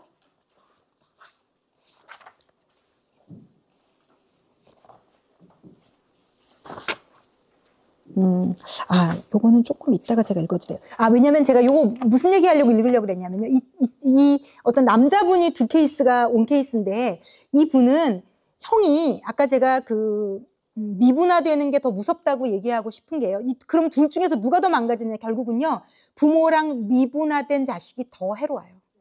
더 해로워요. 차라리 방치가 나요. 둘 중에 꼭 하나를 고르라면, 편애와 방임 중에, 편애가 더 나쁩니다. 편애가 더 나쁩니다. 왜냐하면 본인 스스로 독립적으로 살아갈 능력이 없어요. 거의 기생하듯이 살아가요. 엄마와 함께. 그래서 이게 굉장히 나쁜데 어떤 분이 너무 차별을 받아가지고 근데 이분은 성공했어요. 둘째 아들인데 엄마가 형만 좋아했어. 형만 예뻐하고 형만 물고 빨고. 그런데 형이 망가졌어요. 그리고 자기는 형은 결혼했는데 결혼도 엄마가 골라준 여자. 그래서 결혼했는데 기러기 아빠로 살아요. 자식 데리고 다 형수가 미국을 가가지고 기러기 아빠로 살고 있고 그런데 이 형도 엄마를 잘 찾아오지 않고 있고 그런데 본인은 엄마한테 잘하거든요. 그런데 엄마가 아직도 눈길을 주지 않아서 그게 울분이 되는 사람인 거예요. 왜 우리 엄마는 자기한테 더 잘하는 저한테는 사랑을 안 주고 자기한테 잘하지도 않는 형한테 맨날 목을 빼고 저러고 있는지 모르겠다. 막 너무 울분이. 그런데 이 분이 해준 일이 뭐냐면 형은 당신이 부러워하는 그 형은 미분화되어서 지금 더 비참한 삶을 살고 있다. 그러면서 형에 대한 거를 보여줬더니 이 사람이 와 나만 불행한 줄 알았더니 내 형은 더 불행하군요를 인식하면서 조금 이제 마음에 그걸 정리를 한 케이스고요. 그리고 이 부모가 차별을 했을 때 했던 그 멘트들 있잖아요. 제가 예전에 지난 학기 했던 강의도 혹시 안 들으신 분들은 좀 들으시면 좋은데 내면에 대한 거 이게요. 부모가 어렸을 때부터 했던 목소리가 우리 무의식 안에 내재화돼 있어요. 그래서 우리가 무슨 일을 할 때 그 음성이 켜집니다. 그래서 부모가 없는데도요. 내가 예를 들어서 뭘 할 때 야, 너 같은 게 뭘 하겠어. 부모가 계속 그렇게 키웠으면 내가 뭘 하려고 할 때마다 그 목소리가 딱 켜져서 나에게 들려줘요. 야, 너 같은 게 뭘 하겠어. 음성 지원이 계속 되는 거예요. 그래서 그 부모님의 음성을 차단할 수 있어야 돼요. 아니, 나는 그렇지 않아. 이거를 분리해낼 수 있어야 된다고 하는데 여기 나오는 또 한 예화의 남자분이 그래요. 엄마가 어릴 때부터 장남이 잘 돼야 우리 집이 산다. 그래가지고 뭐든지 너는 형보다 잘하면 안 돼. 심지어 공부도 잘하면 안 돼. 그래서 이분은 형보다 더 뛰어나고 더 우수한데 다 못하는 걸로. 그래서 이분은 어떻게 세뇌가 됐냐면 난 형보다 못해. 형보다 뛰어나면 안 돼. 나는 형보다 못한 존재야. 이렇게 자기를 꼭 꽁꽁 밧줄로 묶어서 그 음성이 뭐만 하려고 그러면 들려오는 거예요. 형보다 튀면 안 돼. 형보다 잘하면 안 돼. 넌 여기 앞서도 안 돼. 나서도 안 돼. 뭐든지 그래서 거기에 만족하며. 자, 그런데 여러분 이런 분이 아내를 고를 때는 어떤 분을 골랐을까요? 자기보다 못하는 사람을 골랐을까요? 뭐든지 잘하는 여자를 골랐을까요? 뭐든지 잘하는 여자를 골랐죠. 왜냐하면 대리만족, 사람은요, 이 심리적인 기저에 내가 못하는 걸 대리적으로 해주는 사람에 대한 로망이 또 있어요. 그러니까 이게요, 참 복잡해요. 그런데 이제 그 여자를 만났는데 그 여자가 막 계속 푸시를 하니까 나는 못해, 나는 안 돼. 그런데 이 아내가 막 계속 아니 왜 못해? 형은 하는데 왜 당신만 못해? 그러니까 막 이 딜레마가 되는. 자, 그래서 이게 차별이라는 건 다 이렇게 차별받은 자나 편애를 받은 자나 다 죽이는 구조다라고 좀 이해하시면 좋을 것 같고요. 마지막에 정리를 좀 해드리면 153쪽을 보면서 우리 마지막 정리 좀 해볼게요. 자, 그래서 이 책에서 그 뭐라고 이제 얘기를 해주냐면요. 이 책의 자 150쪽에 보면 150쪽을 먼저 좀 보시면 여기 뭐라고 제목이 되어 있죠, 여러분? 150쪽에 자, 상황에 대해서 늘 부정적인 얘기만 들은 사람은요, 뭘 해도 내 안의 목소리는 다 무슨 목소리다? 부정적인 목소리라는 거예요. 무의식에서 계속 내 발목을 잡는 거예요. 안 된다, 할 수 없다, 너는 안 된다, 할 수 없다. 그러니까 우리 안에 모든 용기나 새로운 소망이나 이건 이미 다 계속 꺾이는 거예요. 내 안에서 스스로. 아무도 뭐라고 하지 않아도 이 부정적인 얘기들이 꺾이는 거예요. 그래서 이 책에서 자녀들에게 하지 마라는 단어를 쓰지 못하게 해요. 그러니까 그러면 지적을 해주지 말라는 얘기냐가 아니라 이렇게 했으면 좋겠다로 바꾸라는 거예요. 하지 마, 안 돼. 뭐 이런 어떤 부정적인 개념의 말로 아이들을 가르치지 말라는 거예요. 그러니까 우리가 어떤 말을 많이 쓰고 있는지를 좀 한번 아이에게 물어보셔도 좋을 것 같아요. 아이가 초등학생만 되면요, 똑소리 나게 알려줄 거예요. 기다렸다는 듯이. 엄마가 긍정적인 언어 이미지를 쓰고 있는지 부정적인 언어 이미지를 쓰고 있는지에 따라서 아이든 이 뉘앙스에 따라서 부정적으로 자신을 꽁꽁 묶고 있다고 보시면 돼요. 그러면 이 부정적인 하지마, 안 돼, 이래서는 안 되고 저래서는 안 되고 이건 이렇게 되다 나쁘게 되고 이렇게 되면 큰일 날 거야, 이렇게 되면 나쁘게 될 거야, 예측하는 것까지도 다 부정적이야. 하지 말라는 것과 더불어 플러스 이렇게 하면 나빠진다는, 그러면 이 아이는요, 제가 말씀드렸죠. 뇌는 어디에 더 반응한다? 부정적인 이미지가 딱 각인이 돼요. 그래서 엄마가 칭찬해줬던 거는 우선순위에서 계속 뒤로 500위 안으로 밀릴 거고요. 얘는 지금 내가 했던 하지마, 안 돼, 이렇게 하면 이렇게 될 거야, 나쁘게 될 거야 라는 모든 부정적인 게 차트 100에서 계속 업데이트가 되기 때문에 얘는 거기에 완전 묶여요. 심지어 세뇌당한다고 보시면 돼요. 진짜 세뇌당해요. 그래서 얘는 엄마가 없는 공간에서도 음성지원이 계속될 거예요. 너 이렇게 하면 이렇게 하다가 넘어질 거야. 이렇게 하면 나쁘게 될 거야. 그러니까 나쁘게 될 예측을 미리 계속 암시로 주면 거기에 묶여요. 우리도 그랬고 이 아이도 그래요. 그래서 아이에게 좀 물어보셔서 내가 쓰고 있는 부정적인 단어를 긍정적인 언어로 다 바꾸시라는 거예요. 근데 이거는 진짜 연습이 필요할 것 같아요. 이래서 안 돼가 아니라 엄마는 네가 이렇게 했으면 좋겠어. 마지막 말을 좋겠어로 다 한번 좀 바꿔보세요. 이거 되게 중요해요. 좋겠어. 이렇게 해주길 바래. 이렇게 하면 네가 더 잘 될 거야. 이렇게 하면 안 될 거야. 이렇게 하다간 너 넘어진다. 이렇게 하다간 너 성적 떨어진다. 이렇게 하면 머리가 나빠진다. 이렇게 하면 건강이 나빠진다. 우리가 예측하는 모든 부정적인, 우리 대부분 제가 볼 때 그러고 있을 거예요. 이걸 먹으면 건강해질 거야. 네가 이걸 하면 공부를 잘하게 될 거야. 네가 이걸 하면 눈이 더 좋아질 거야. 이렇게 하게 될 거야. 이길 거야. 잘 될 거야. 이렇게 우리 한번 좀 연습해 봅시다. 이건 너무나도 연습이 필요해요. 왜냐면 우리도 잘할 때 누구도 우리에게 긍정적으로 하면 좋을 거야, 하면 될 거야, 이렇게 우리 못 자랐어요. 우리 선생님도 그랬고 우리 부모도 그랬고 긍정화법으로 얘기하는 사람이 우리 주변에 거의 없다고 보시면 돼요.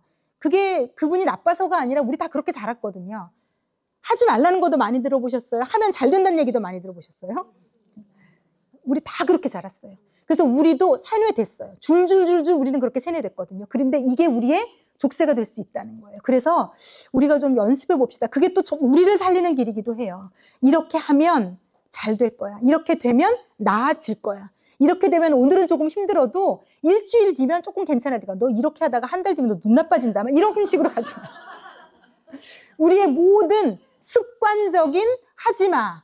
플러스 예측은 다 부정적인 거.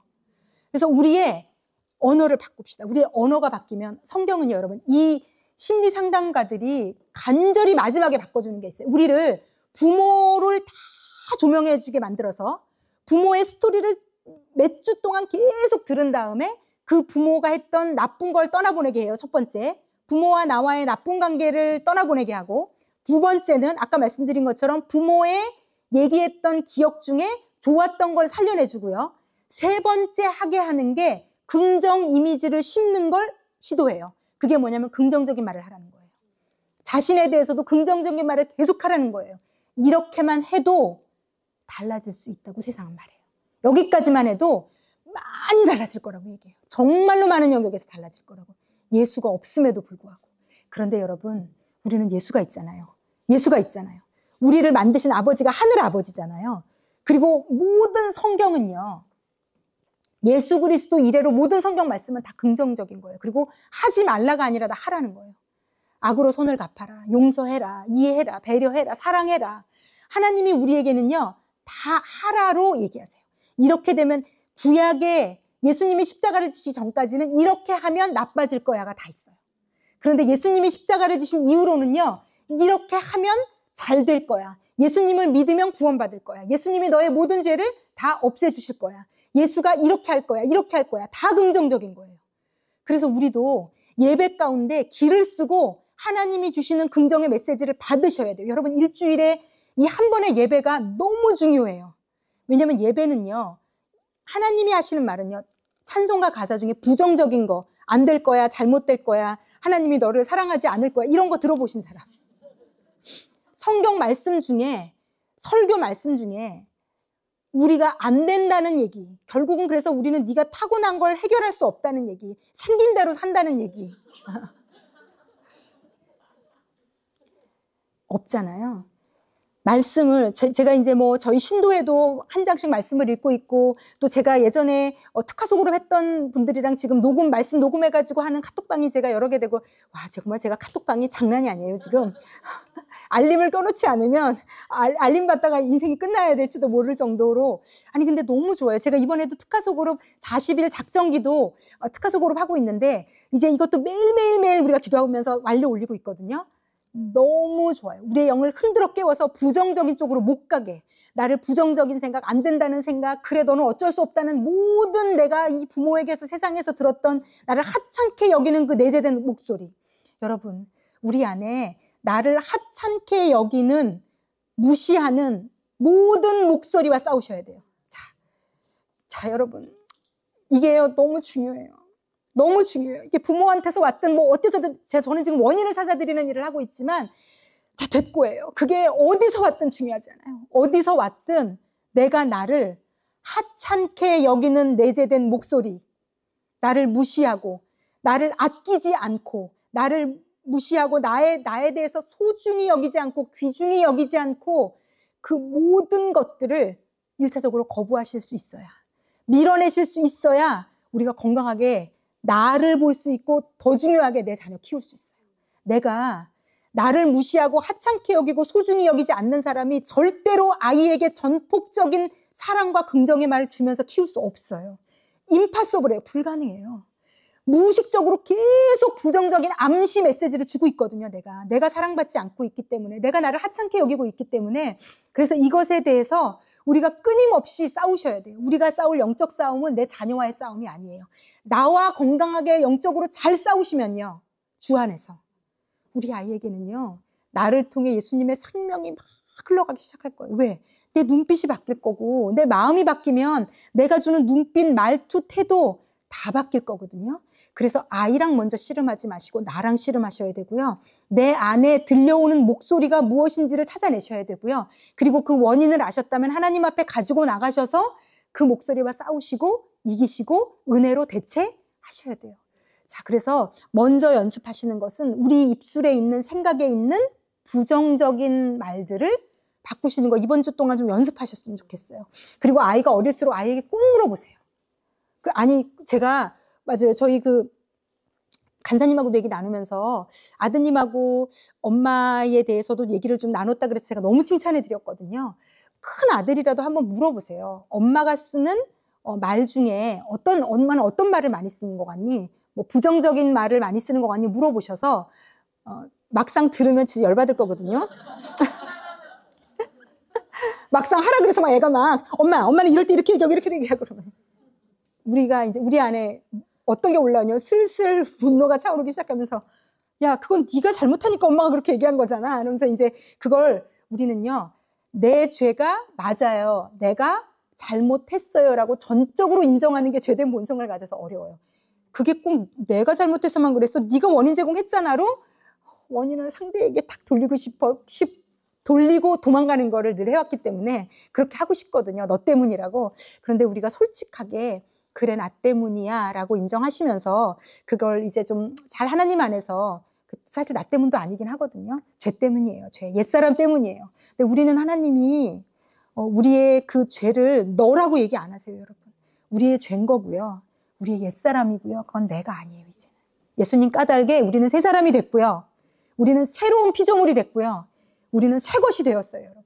그래서 우리가 아까 찬양했잖아요. 너는 보배롭고 존귀한 주님의 자녀라. 이게요, 정말 우리 영혼 안에 일주일 내내 살아계셔야 돼요. 나는 보배롭고 존귀한 주님의 자녀예요.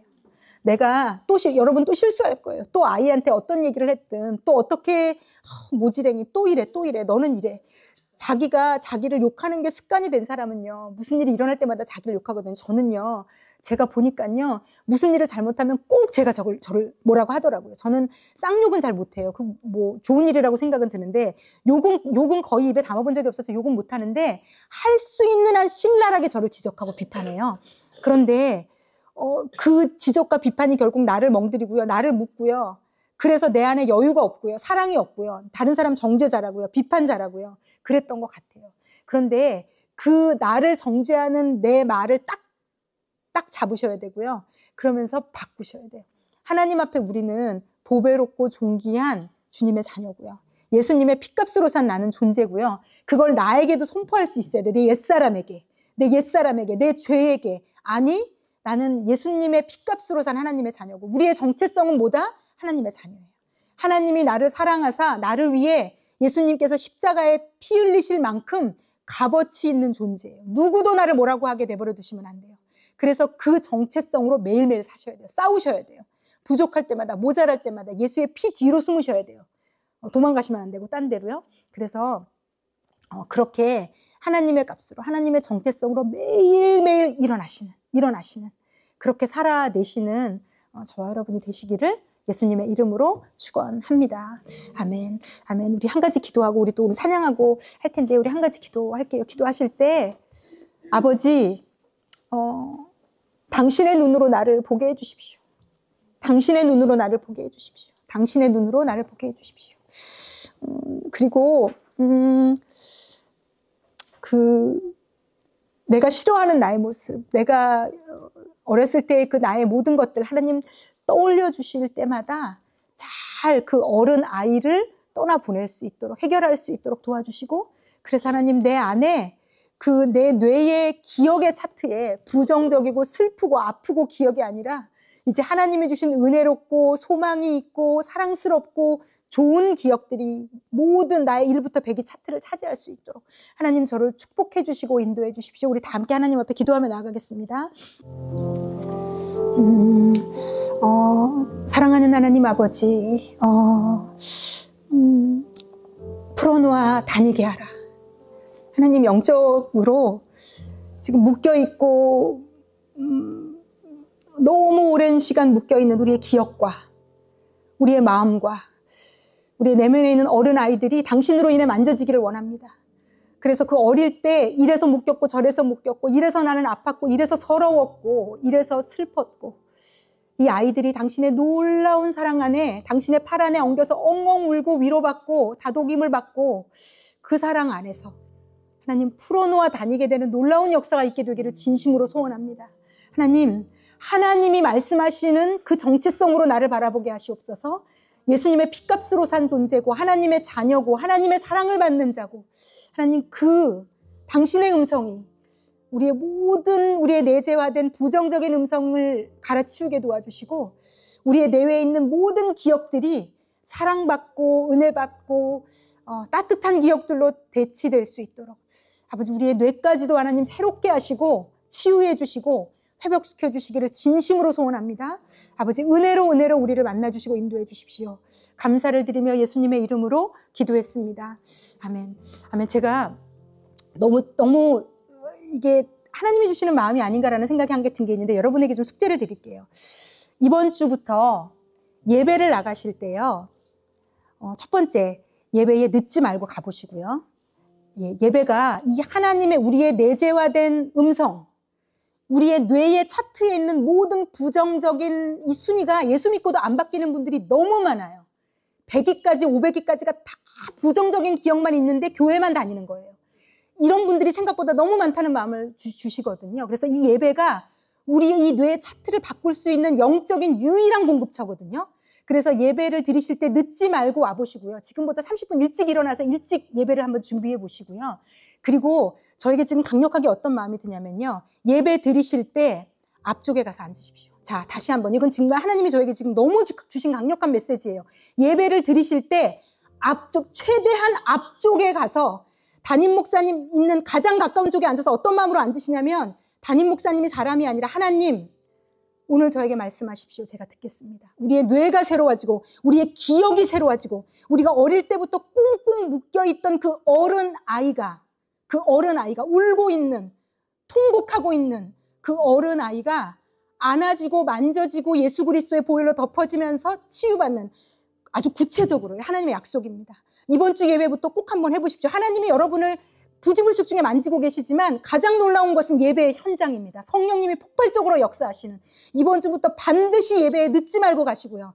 30분 일찍 그 사랑을 받으러 가는데 뭘 못하겠습니까? 하나님이 내가 너를 안아주겠다고 내가 너를 내 품에서 마음껏 울어. 저 그거 너무 해보고 싶거든요. 우리 엄마한테 한 번도 못 해봤기 때문에 그걸 하나님이 해주시겠다고 약속하시는 겁니다. 지금 이번 주 예배부터 꼭 일찍 가시고 정말로 앞쪽에 앉으세요. 하나님이 부어주실 거예요. 그걸 누리셔서 자유해 주셔서 내 뇌 차트가 다 바뀌시고요. 입술에 우리 언어가 바뀌는 놀라운 시작이 이번 주부터 일어나기를 간절히 정말 소원합니다. 하나님이 해주실 거예요. 여러분 하나님의 너무나도 사랑하는 딸들이거든요. 제가 지금 우리 찬양팀 중에 우리 김승희 집사님하고 두 분만 좀 마이크가 지금 3개밖에 없어서 두 분만 좀 올라와 주시면 왜냐면 제가 좀 멘트하고 싶은 것들이 있어서 두 분만 좀 올라오시고 우리 PPT도 비춰주시면 찬양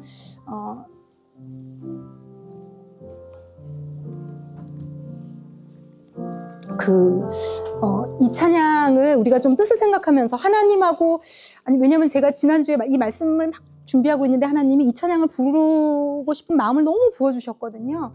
이걸 지금 하나님이 나에게 하시는 말씀으로 좀 들으면서 찬양하셨으면 좋겠거든요. 지금 이곳에 아무도 없고 하나님과 나만 있다고 생각하셔도 좋을 것 같고요. 여러분의 그 어른아이를 하나님이 만져주시는 놀라운 시간이 되었으면 좋겠어요. 우리 찬양 가사 하나하나 생각하면서 우리 하나님께 올려드리겠습니다. 십자가 그 사랑 멀리 떠나서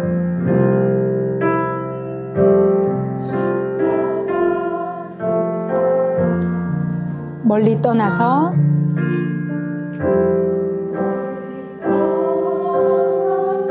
무너진 나의 삶 속에 잊혀진 주 은혜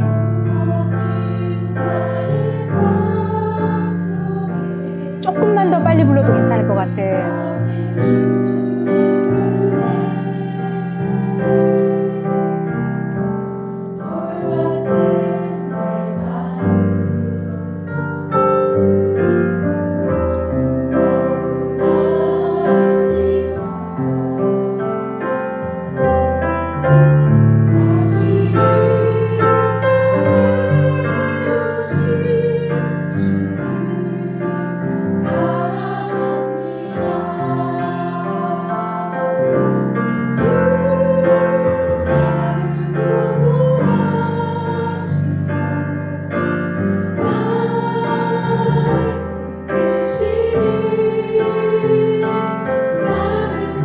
보배롭고 존귀한 하나님의 자녀입니다. 주님의 자녀라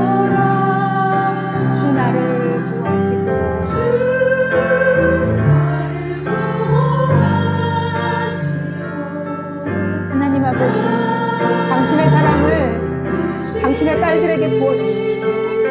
당신의 사랑이면 충분합니다. 하나님 아버지.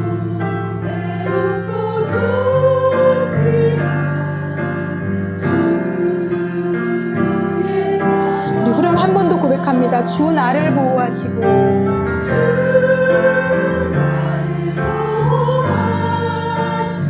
날 붙들어 주십니다.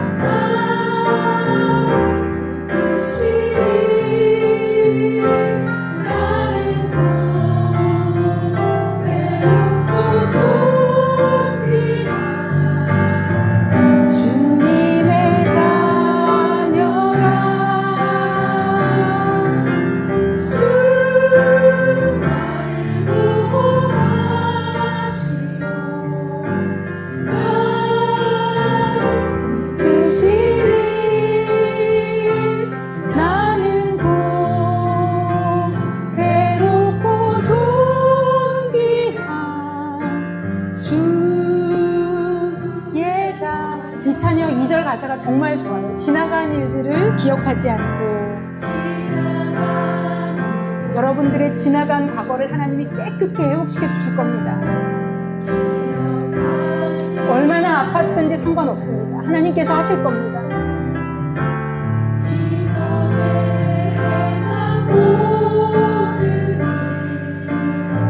생각지 않으니 하나님은 사막의 강물과 길을 내시는 분이십니다. 사막의 강물과 감사합니다.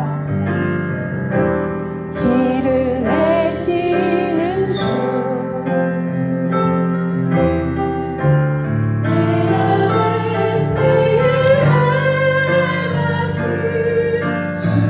우리 안에 새 일을 이루실 겁니다. 주 나를 보호하시고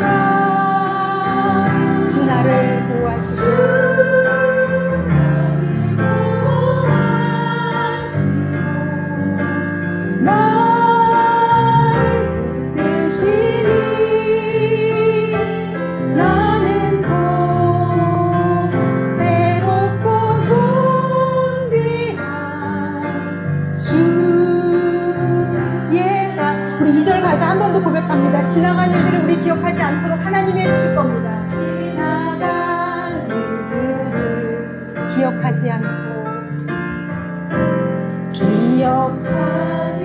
이전에 행한 모든 일 생각지 않을 수 있도록 도와주실 겁니다.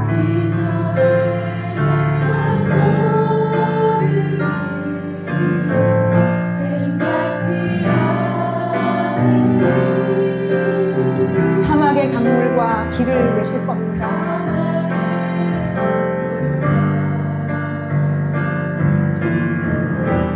길을 내시는 주 내 안에 새 일 행하실 당신만을 바라봅니다.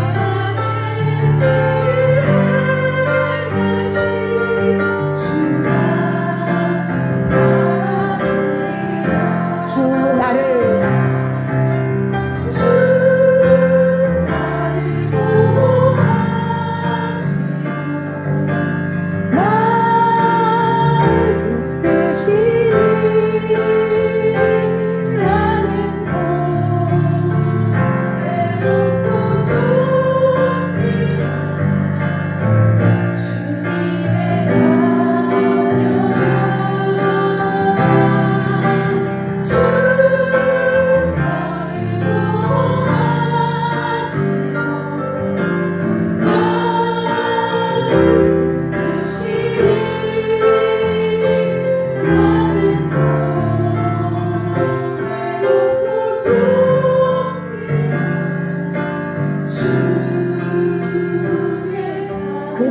후렴 쪽 계속 좀 쳐주시고요. 우리 오늘 시작할 때 일부러 허깅 안 했거든요. 지금 하려고요. 우리 이곳에 있는 모든 분들 너무 보배롭고 존귀한 분들이거든요. 우리 일어나셔서 주 너를 사랑하시고 너를 붙드시니 너는 보배롭고 존귀한 주의 자녀라. 우리 이곳에 있는 다른 지체들 좀 사랑하고 축복하는 마음으로 우리 다 일어나셔서 좀 안아줬으면 좋겠습니다. 우리 확인하며 주의 사랑 나눕시다. 당신은 보배로운 존재입니다. 당신은 사랑받아 마땅한 존재고 너무 귀한 존재입니다.